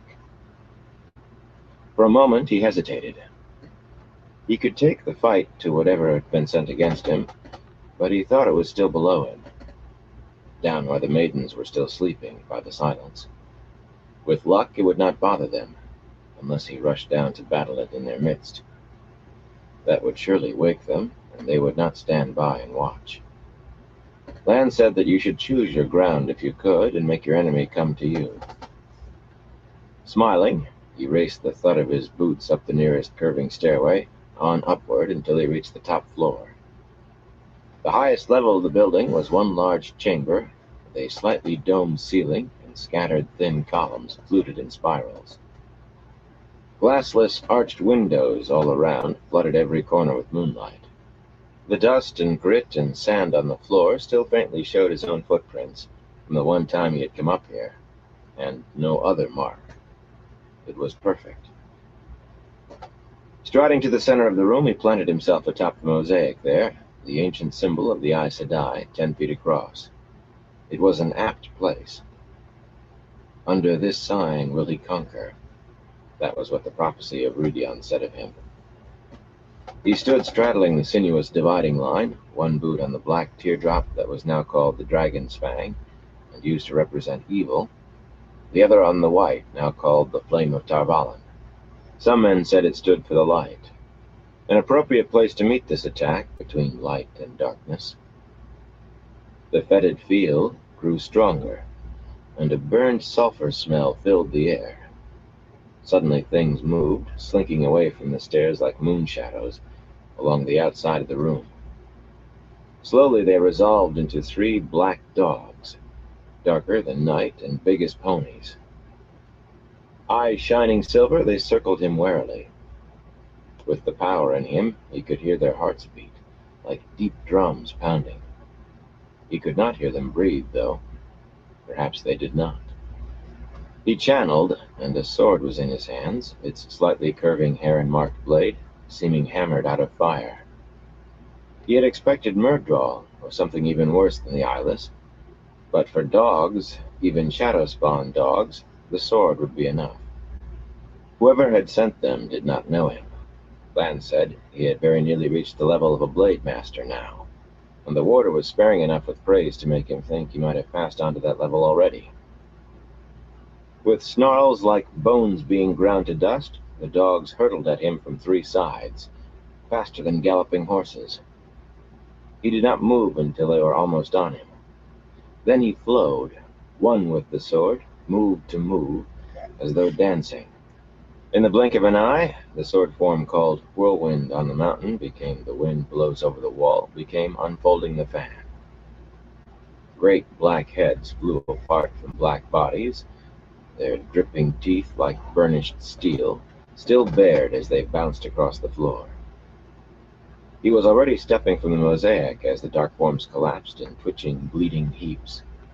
Laughing to himself, he let the sword go, though he held on to Saidin, to the raging power, the sweetness, and the taint. Contempt slid along the outside of the void. Dogs. Shadow spawn, certainly, but still just... Laughter died. Slowly, the dead dogs and their heads were melting, settling into pools of liquid shadow that quivered slightly, as if alive. Their blood, fanned across the floor, trembled.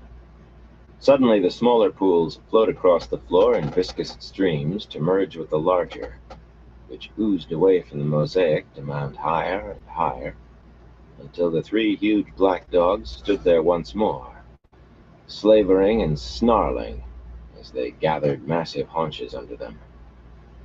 He did not know why he felt surprise, dim outside the emptiness. Dogs, yes, but shadow spawn. Whoever had sent them had not been as careless as he had thought, but they still did not know him. Instead of reaching for the sword again, he channeled as he remembered doing once long ago. Howling, the huge dogs leaped, and a thick shaft of white light shot from his hands like molten steel, like liquid fire. He swept it across the springing creatures. For an instant, they became shadows of themselves, all colors reversed, and then they were made of sparkling motes that broke apart, smaller and smaller, until there was nothing. He let go of the thing he had made with a grim smile. A purple bar of light still seemed to cross his vision in afterimage. Across the great chamber, a piece of one of the columns crashed to the floor tiles. Where that bar of light, or whatever it had been, not light exactly, had swung, neat slices were gone from the columns. A gaping swath cut half the width of the wall behind them. Did any of them bite you or bleed on you? He spun at the sound of Moraine's voice. Absorbed in what he had done, he had not heard her come up the stairs. She stood clutching her skirts with both hands, peering at him, face lost in moon shadow. She would have sensed the things the same way he did, but to be here so quickly, she must have run. The maidens let you pass? Have you become Farderai's my Moraine? They grant me some privileges of a wise one, she said in a rush, impatience raw in her usually melodious voice. I told the guards I had to speak with you urgently. Now answer me. Did the Darkhounds bite you or bleed on you? Did their saliva touch you? No, he answered slowly. Darkhounds. The little he knew he had gotten from old stories, the sort used to frighten children in the Southlands. Some grown-ups believed, too. Why should a bite worry you? You could heal it. Does this mean the Dark One is free? Enclosed in the void as he was, even fear was distant. The tales he had heard said the Dark Hounds ran the night in the wild hunt, with the Dark One himself the hunter. They left no print on even the softest dirt, only on stone, and they would not stop until you faced and defeated them, or put running water between you. Crossroads were supposed to be particularly dangerous places to meet them, and the time just after sunset or just before sunrise. He had seen enough old stories walking by now to believe that any of it could be true. No, not that, Rand. She seemed to be regaining her self-control. Her voice was silver chimes again, calm and cool. They are only another kind of shadow spawn, something that should never have been made. But their bite is death as surely as a dagger in the heart, and I do not think I could have healed such a wound before it killed you. Their blood, even their saliva, is poison. A drop on the skin can kill, slowly, with great pain at the end. You are lucky there were only 3, unless you killed more before I arrived. Their packs are usually larger, as many as 10 or 12, or so say the scraps left from the War of the Shadow. Larger packs. He was not the only target in Rodion for one of the Forsaken. We must speak of what you used to kill them, Moraine began, but he was already running as hard as he could, ignoring her cries to know where he was going and why. Down flights of stairs, through darkened corridors, where sleepy maidens roused by the pounding boots peered at him in consternation from moonlit rooms. Through the front doors, where Lan stood restlessly, with the 2 women on guard, his color-shifting waters spoke about his shoulders, making parts of him seem to blend into the night. "Where is Moraine?" he shouted, as Rand dashed by, but Rand leaped down the broad steps 2 at a time without replying. The half-healed wound in his side clenched like a fist, pain he was only vaguely aware of inside the void. By the time he reached the building, he saw it. It stood at the very edge of Rodion, far from the plaza, as far from the camp Moraine shared with the Wise Ones as it was possible to be and remain in the city. The upper floors had collapsed in a mound of rubble that fanned out onto the cracked earth beyond the pavement. Only the bottom 2 floors remained whole. Refusing his body's efforts to hunch over around the pane, he went in, still at a dead run. Once the great antechamber, encircled by a stone balcony, had been tall. Now it was taller, open to the night sky, its pale stone floor strewn with rubble from the collapse. In the moon shadows beneath the balcony, 3 Darkhounds were up on their hind legs, clawing and chewing at a bronze-clad door that shivered under their assault. The smell of burned sulfur hung strong in the air. Remembering what had happened before, Rand darted to one side as he channeled, the shaft of liquid white light streaking by the door as it destroyed the shadow spawn. He had tried to make it less this time, to confine the destruction to the Darkhounds, but the thick wall at the far end of the chamber had a shadowed hole in it. Not all the way through, he thought, it was hard to tell by moonlight, but he would have to refine his control of this weapon. The bronze sheathing on the door was tattered and torn, as though the teeth and toenails of the Darkhounds really had been steel. Lamplight shone through a number of small holes. There were paw prints in the floor stones, but surprisingly few. Releasing Saladin, he found a place where he would not cut his hand to shreds and pounded on the door. Suddenly the pain in his side was very real and present. He took a deep breath and tried to thrust it away. "Matt! It's me, Rand! Open up, Matt!" After a moment, the door opened a crack, letting out a spill of lamplight. Matt peered through doubtfully, then pulled the door wider, leaning against it as if he had run 10 miles carrying a sack of rocks. Except for a silver fox-head medallion hanging around his neck, its eyes shaped and shaded like the ancient Aes Sedai symbol, he was naked.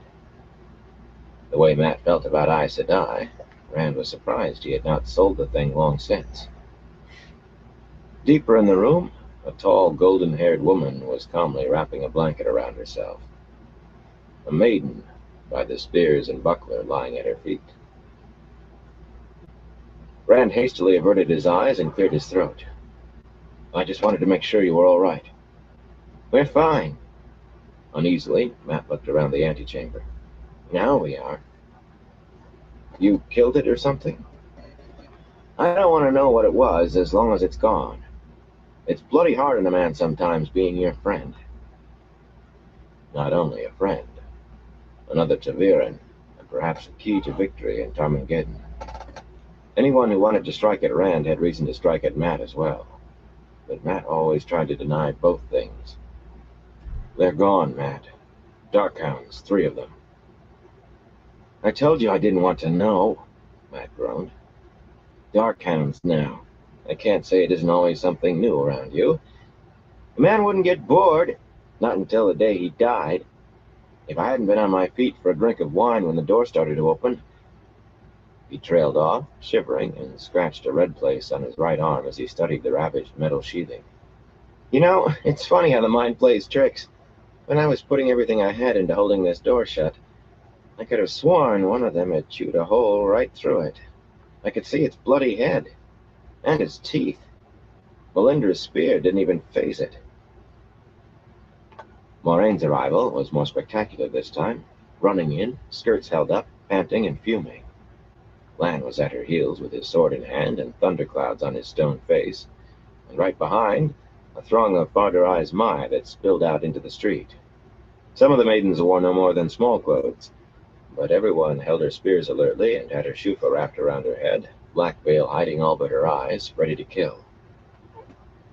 Moraine and Lan, at least, looked relieved to see him standing there calmly talking to Matt, though the Aes Sedai also looked as if she meant to have strong words with him. With the veils, it was impossible to tell what the Aiel thought.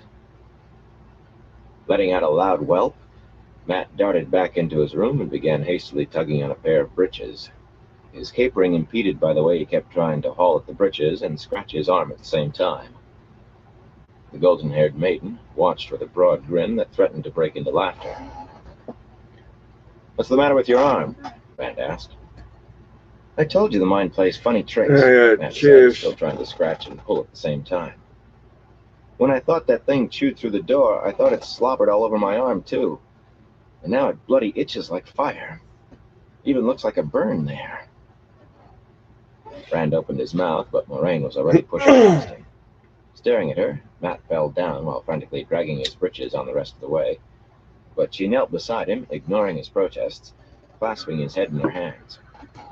Rand had been here before and seen it done.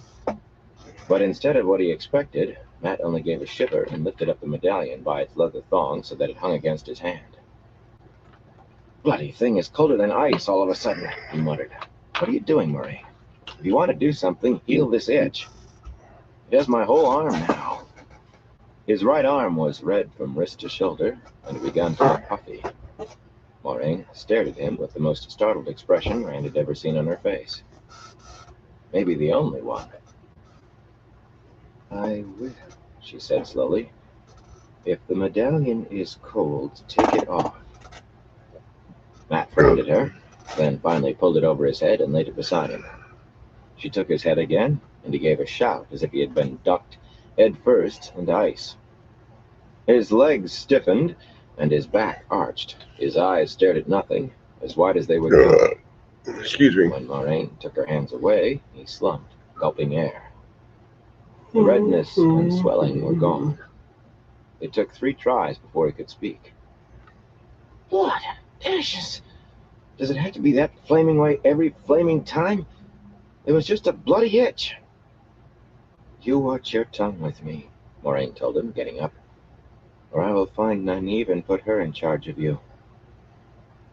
But her heart was not in it. She could have been talking in her sleep. She was trying not to stare at the fox head as Matt hung it back around his neck. You will need rest, she said absently. Stay in bed tomorrow if you feel like it.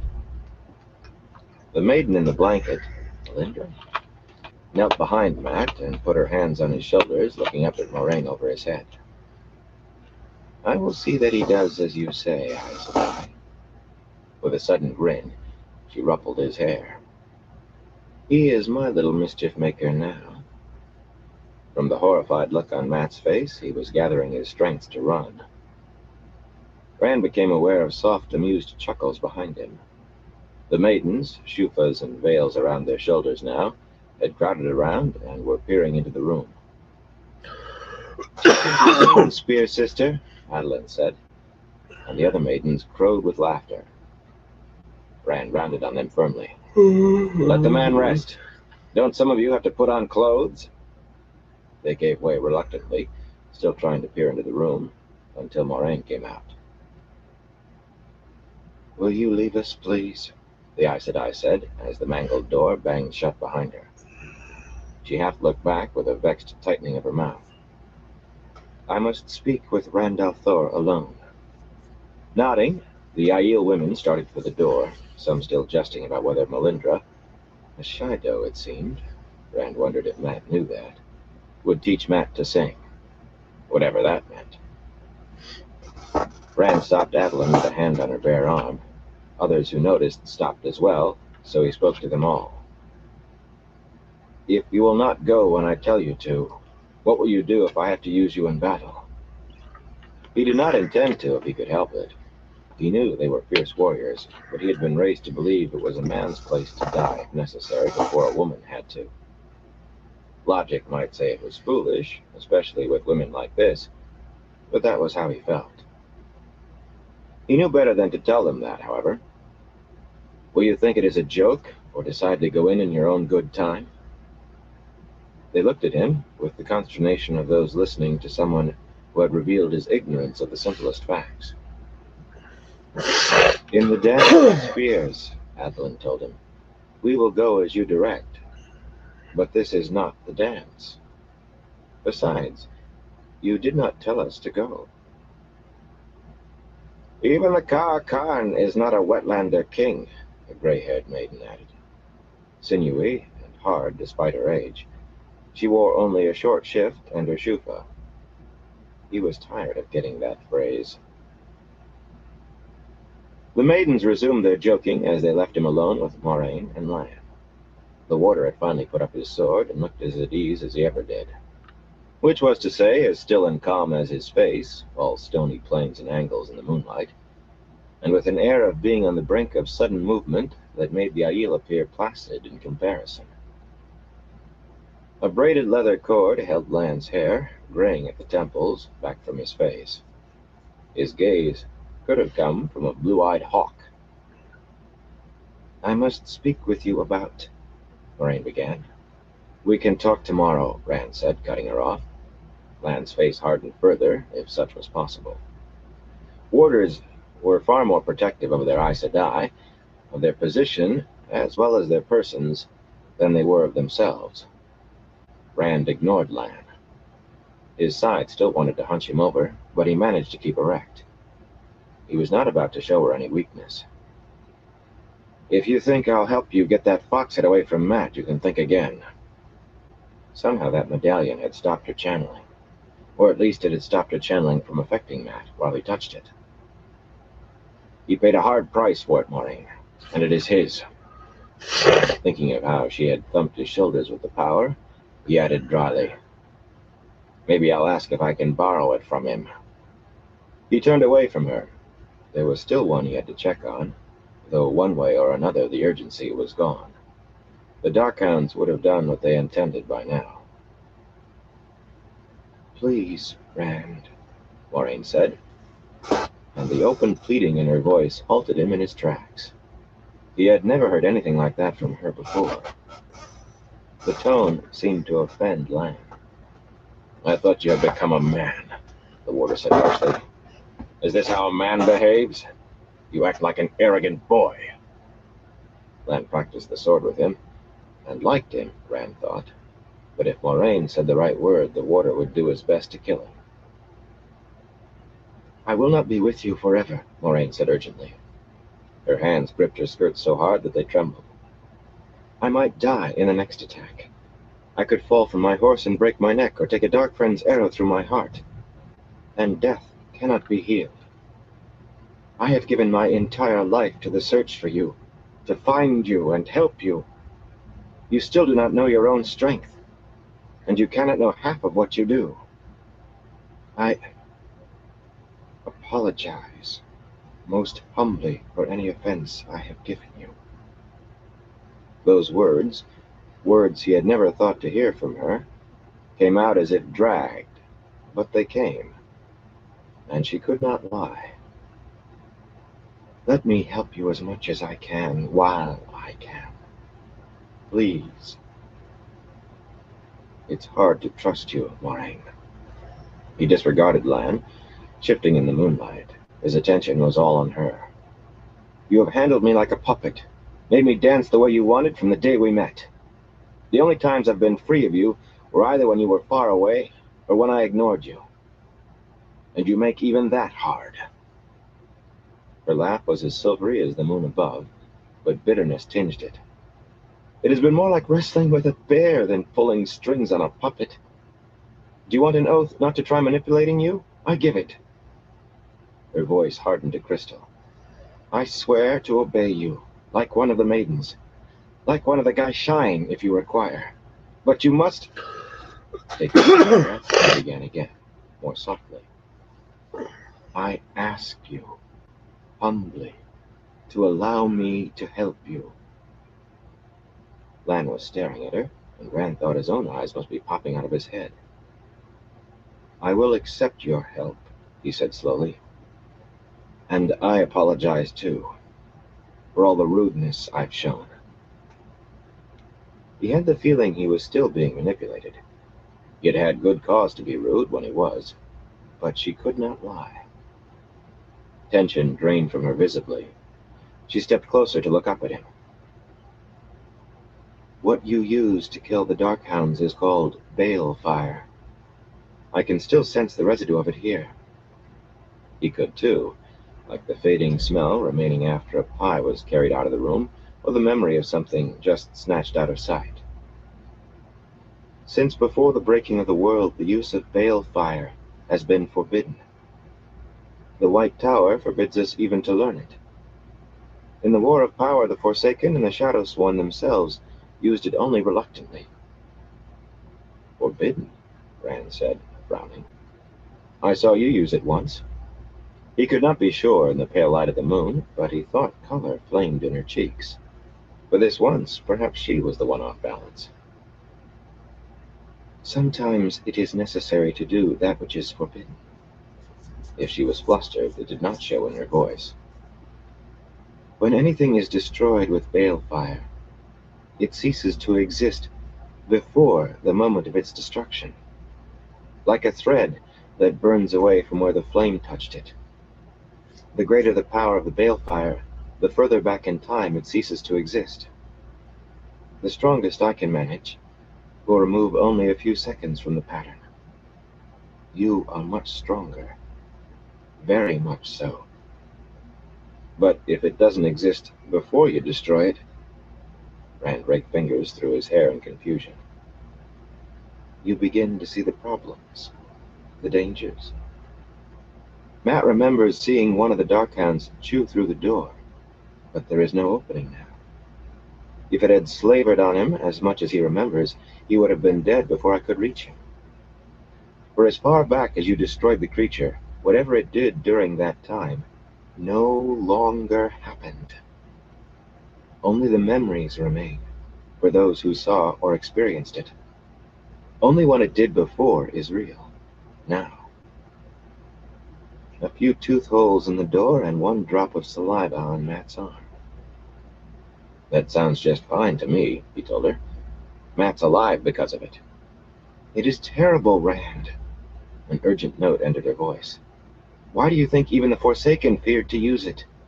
Think of the effect on the pattern of a single thread, one man, removed from hours or days that have already been woven, like one thread picked partly out of a piece of cloth.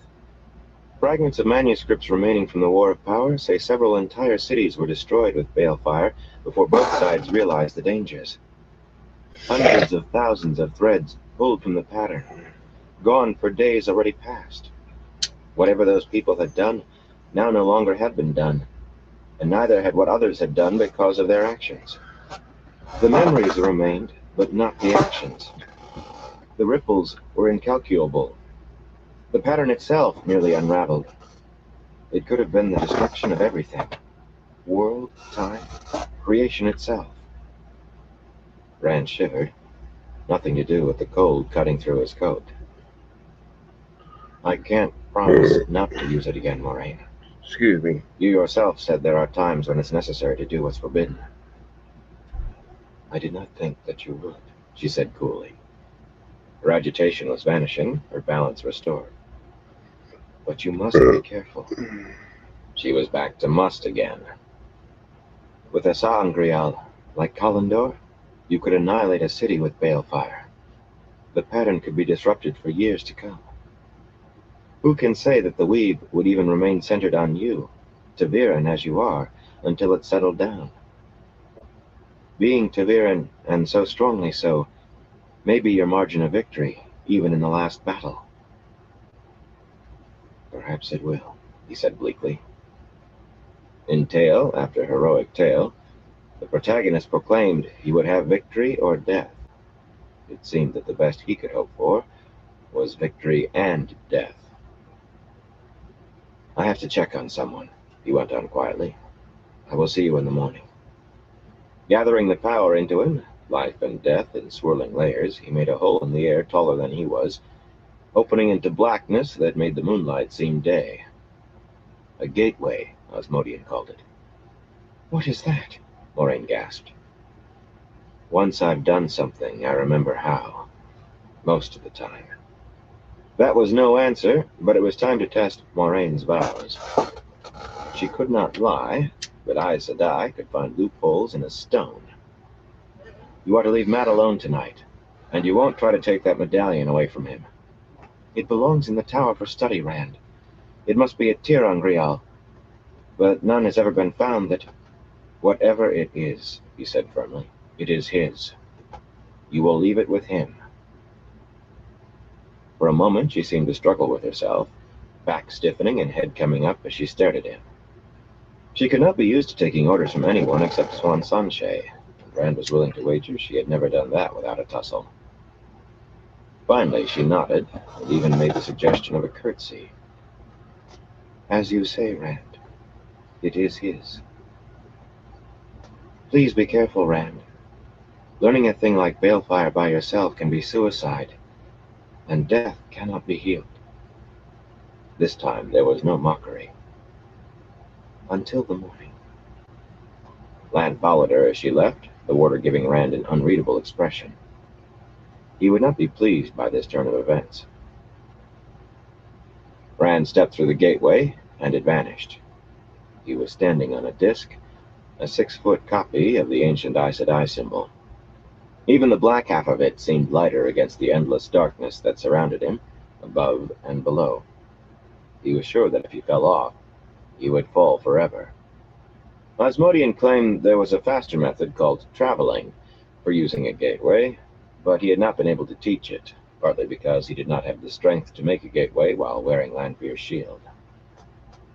In any case, traveling required that you know your starting point very well. It seemed more logical to him that you should have to know where you were heading well, but Osmodian seemed to think that that was like asking why air was not water. There was a great deal that Osmodian took for granted. Anyway, skimming was fast enough. As soon as he planted his boots on it, the disc lurched what seemed to be a foot and stopped, another gateway appearing in front of it. Fast enough, especially over this short distance. Rand stepped into the hallway outside the room where Osmodian was. The moon through the windows at the ends of the corridor gave the only light. Osmodian's lamp was out. The flows he had woven around the room were still in place, still firmly tied. Nothing moved, but there was still a faint smell of burned sulfur. Moving close to the bead curtain, he peered through the doorway.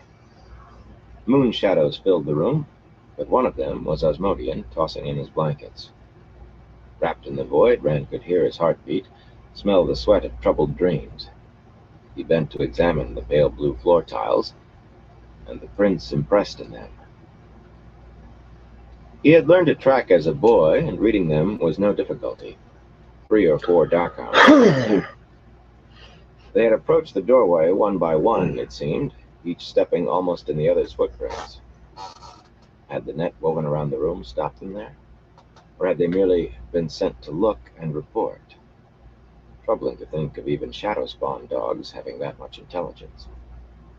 But then Myrddraal used ravens and rats for spies, too, and other animals closely linked to death. Shadow eyes, Yael called them. Channeling fine flows of earth, he smoothed out the floor tiles, lifting up the compressions until he was out in the empty, night-cloaked street and 100 paces from the tall building. In the morning, anyone would be able to see the trail ending there, but none would suspect that the Darkhounds had gone anywhere near Osmodian. Darkhounds could have no interest in Jason Attell the Gleeman. Every maiden in the city was likely awake by this time. Certainly none would still be asleep under the roof of the maidens. Making another gateway, there in the street, a deeper blackness against the night, he let the disk carry him back to his own room. He wondered why he had chosen the ancient symbol. It was his choice, if unconscious. Other times it had been a stair-step or a piece of floor. The Darkhounds had oozed away from that sign before reforming. Under this sign will he conquer. Standing in his pitch-black bedchamber, he channeled the lamps alight. But he did not let go of Saidin. Instead, he channeled again, careful not to spring any of his own traps, and a piece of wall vanished, revealing a niche he had carved there himself. In the little alcove stood two figurines a foot tall, a man and a woman, each in flowing robes and serene of face, each holding a crystal globe aloft in one hand. He had lied to Osmodian about them.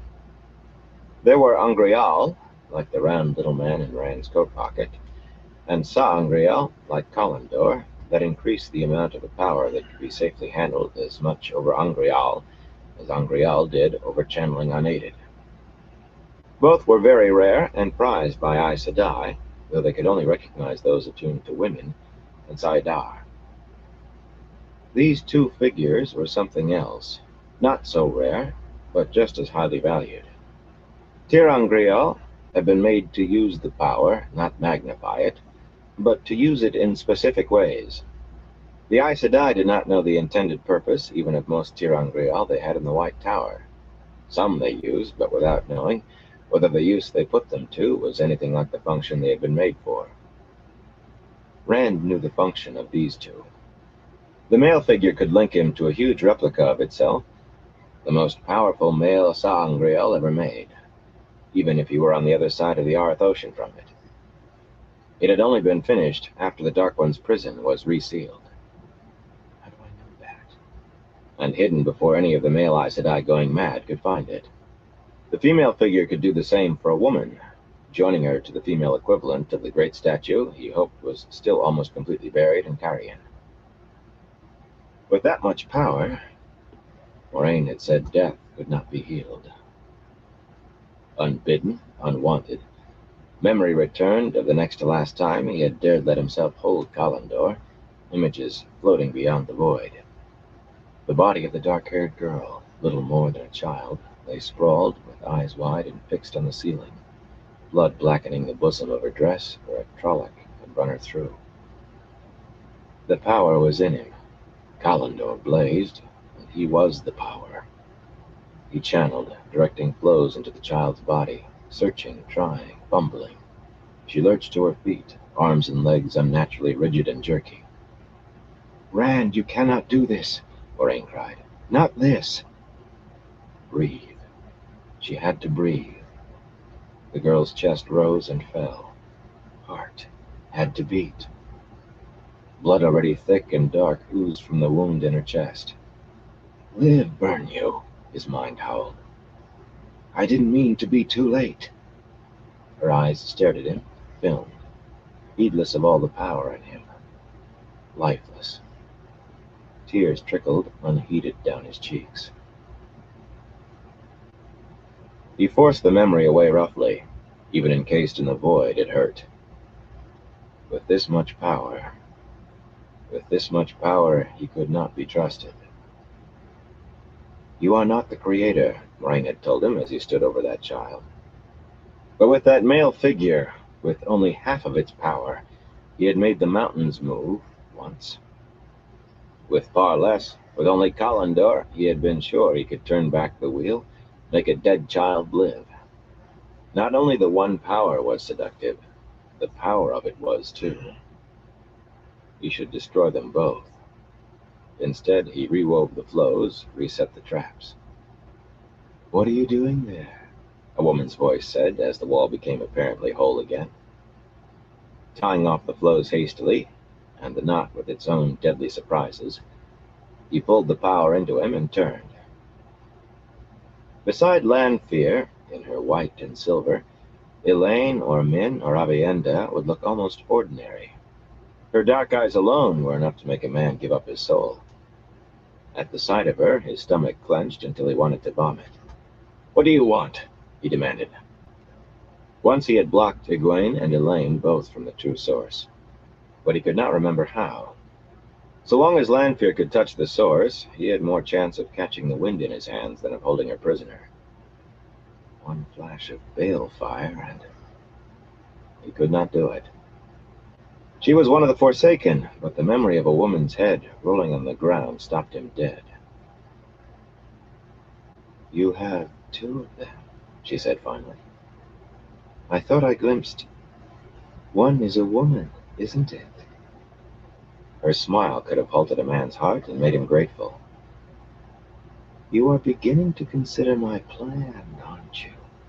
With those together, the other chosen will kneel at our feet. We can supplant the great Lord himself, challenge the Creator. You are always ambitious, Mirren." His voice grated in his ears. "Why do you think I turned away from you? It wasn't Ilyena, whatever you like to think. You were out of my heart long before I ever met her. Ambition is all there is to you. Power is all you ever wanted. You disgust me." She stared at him, both hands pressed hard against her stomach, her dark eyes even larger than usual. "Grendalson," she began faintly. Swallowing, she began again. "Lews Therin. I love you, Lews Therin. I've always loved you, and I always will. You know that. You must." Rand's face was like rock. He hoped it hid his shock. He had no idea where his words had come from, but it seemed he could remember her. A dim memory from before. "I am not Lews Therin Telamon." "I am Randall Thor," he said harshly. "Of course you are." Studying him, she nodded slowly to herself. That cool composure returned. "Of course. Asmodean has been telling you things about the War of Power and me." "He lies. You did love me, until that yellow-haired trollop Ilyena stole you." For an instant, rage made her face a contorted mask. He did not think she was even aware of it. "Did you know that Asmodean severed his own mother? What they call stilling now. Severed her and let Myrddraal drag her away screaming. Can you trust a man like that?" Rand laughed aloud. "After I caught him, you helped trap him, so he had to teach me. And now you say I cannot trust him?" "For teaching?" She sniffed dismissively. "He will do that because he knows his lot is cast with you for good. Even if he managed to convince the others that he has been a prisoner, they would still tear him apart, and he knows it. The weakest dog in the pack often suffers that fate. Besides, I watch his dreams on occasion. He dreams of you triumphing over the great lord and putting him up beside you on high. Sometimes he dreams of me." Her smile said those dreams were pleasant for her, but not so for Asmodean. "But he will try to turn you against me." "Why are you here?" he demanded. Turn against her? No doubt she was full of the power right that moment, ready to shield him if she even suspected he meant to try anything. She had done it before, with humiliating ease. "I like you like this, arrogant and proud, full of your own strength." Once she had said that she liked him unsure, that Luce Theron had been too arrogant. Why are you here? Ravin sent the Dark Hounds after you tonight, she said calmly, folding her hands at her waist. I would have come sooner to help you, but I cannot let the others know I am on your side yet. On his side.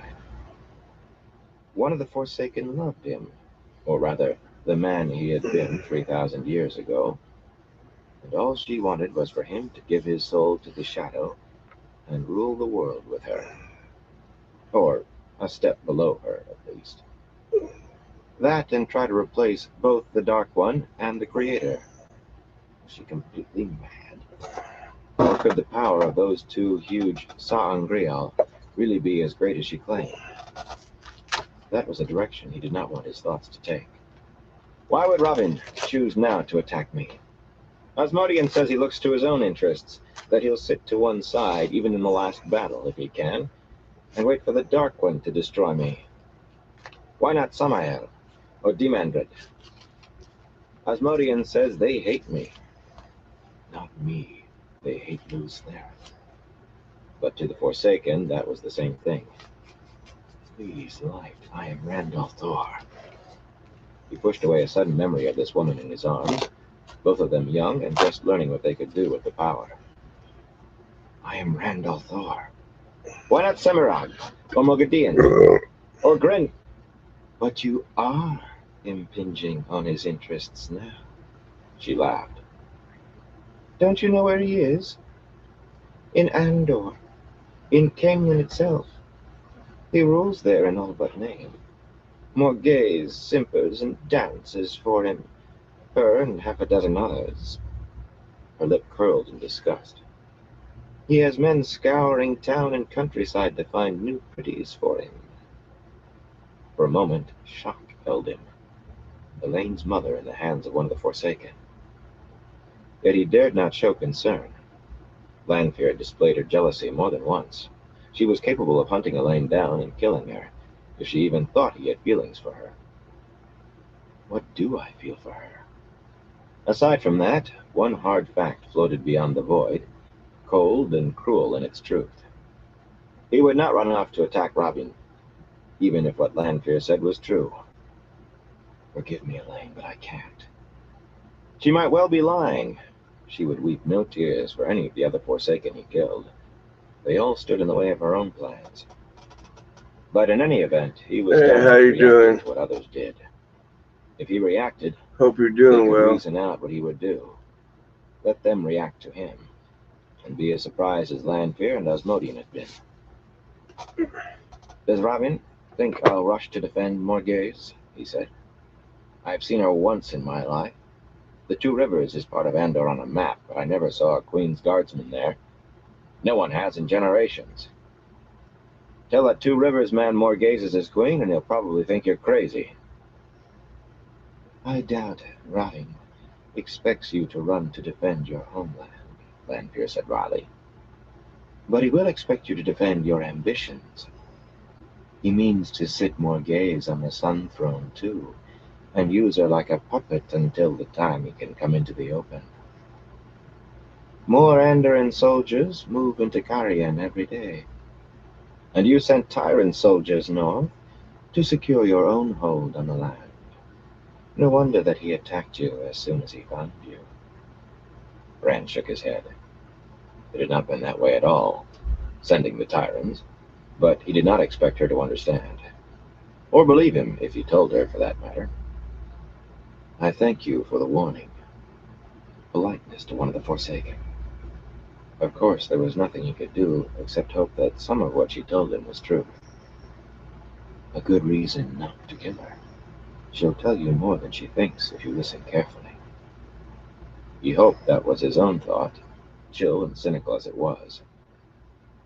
How you did, You and how ward you your doing? dreams against me. I think that's how you say Against it. everyone. That was simple truth, though she was at least as prominent in the list as the wise ones. Dreams are mine. You and your dreams are mine especially. Her face remained smooth, but her voice hardened. I can break through your wounding. You would not like it.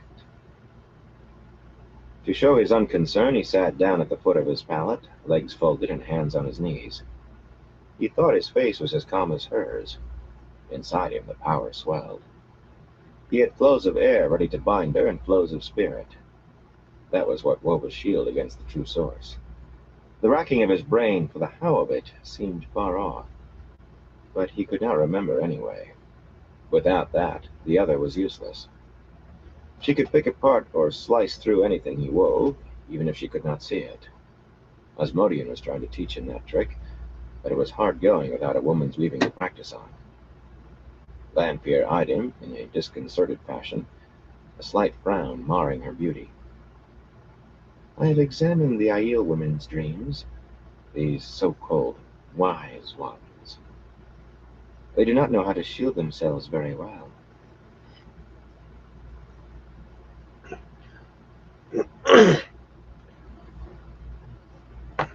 Alright, everyone, I'm going to call into this live for tonight. But I want to thank everyone for stopping by and everyone who continues to stop by. I definitely appreciate all y'all's support. Until next time, everyone, y'all stay safe out there.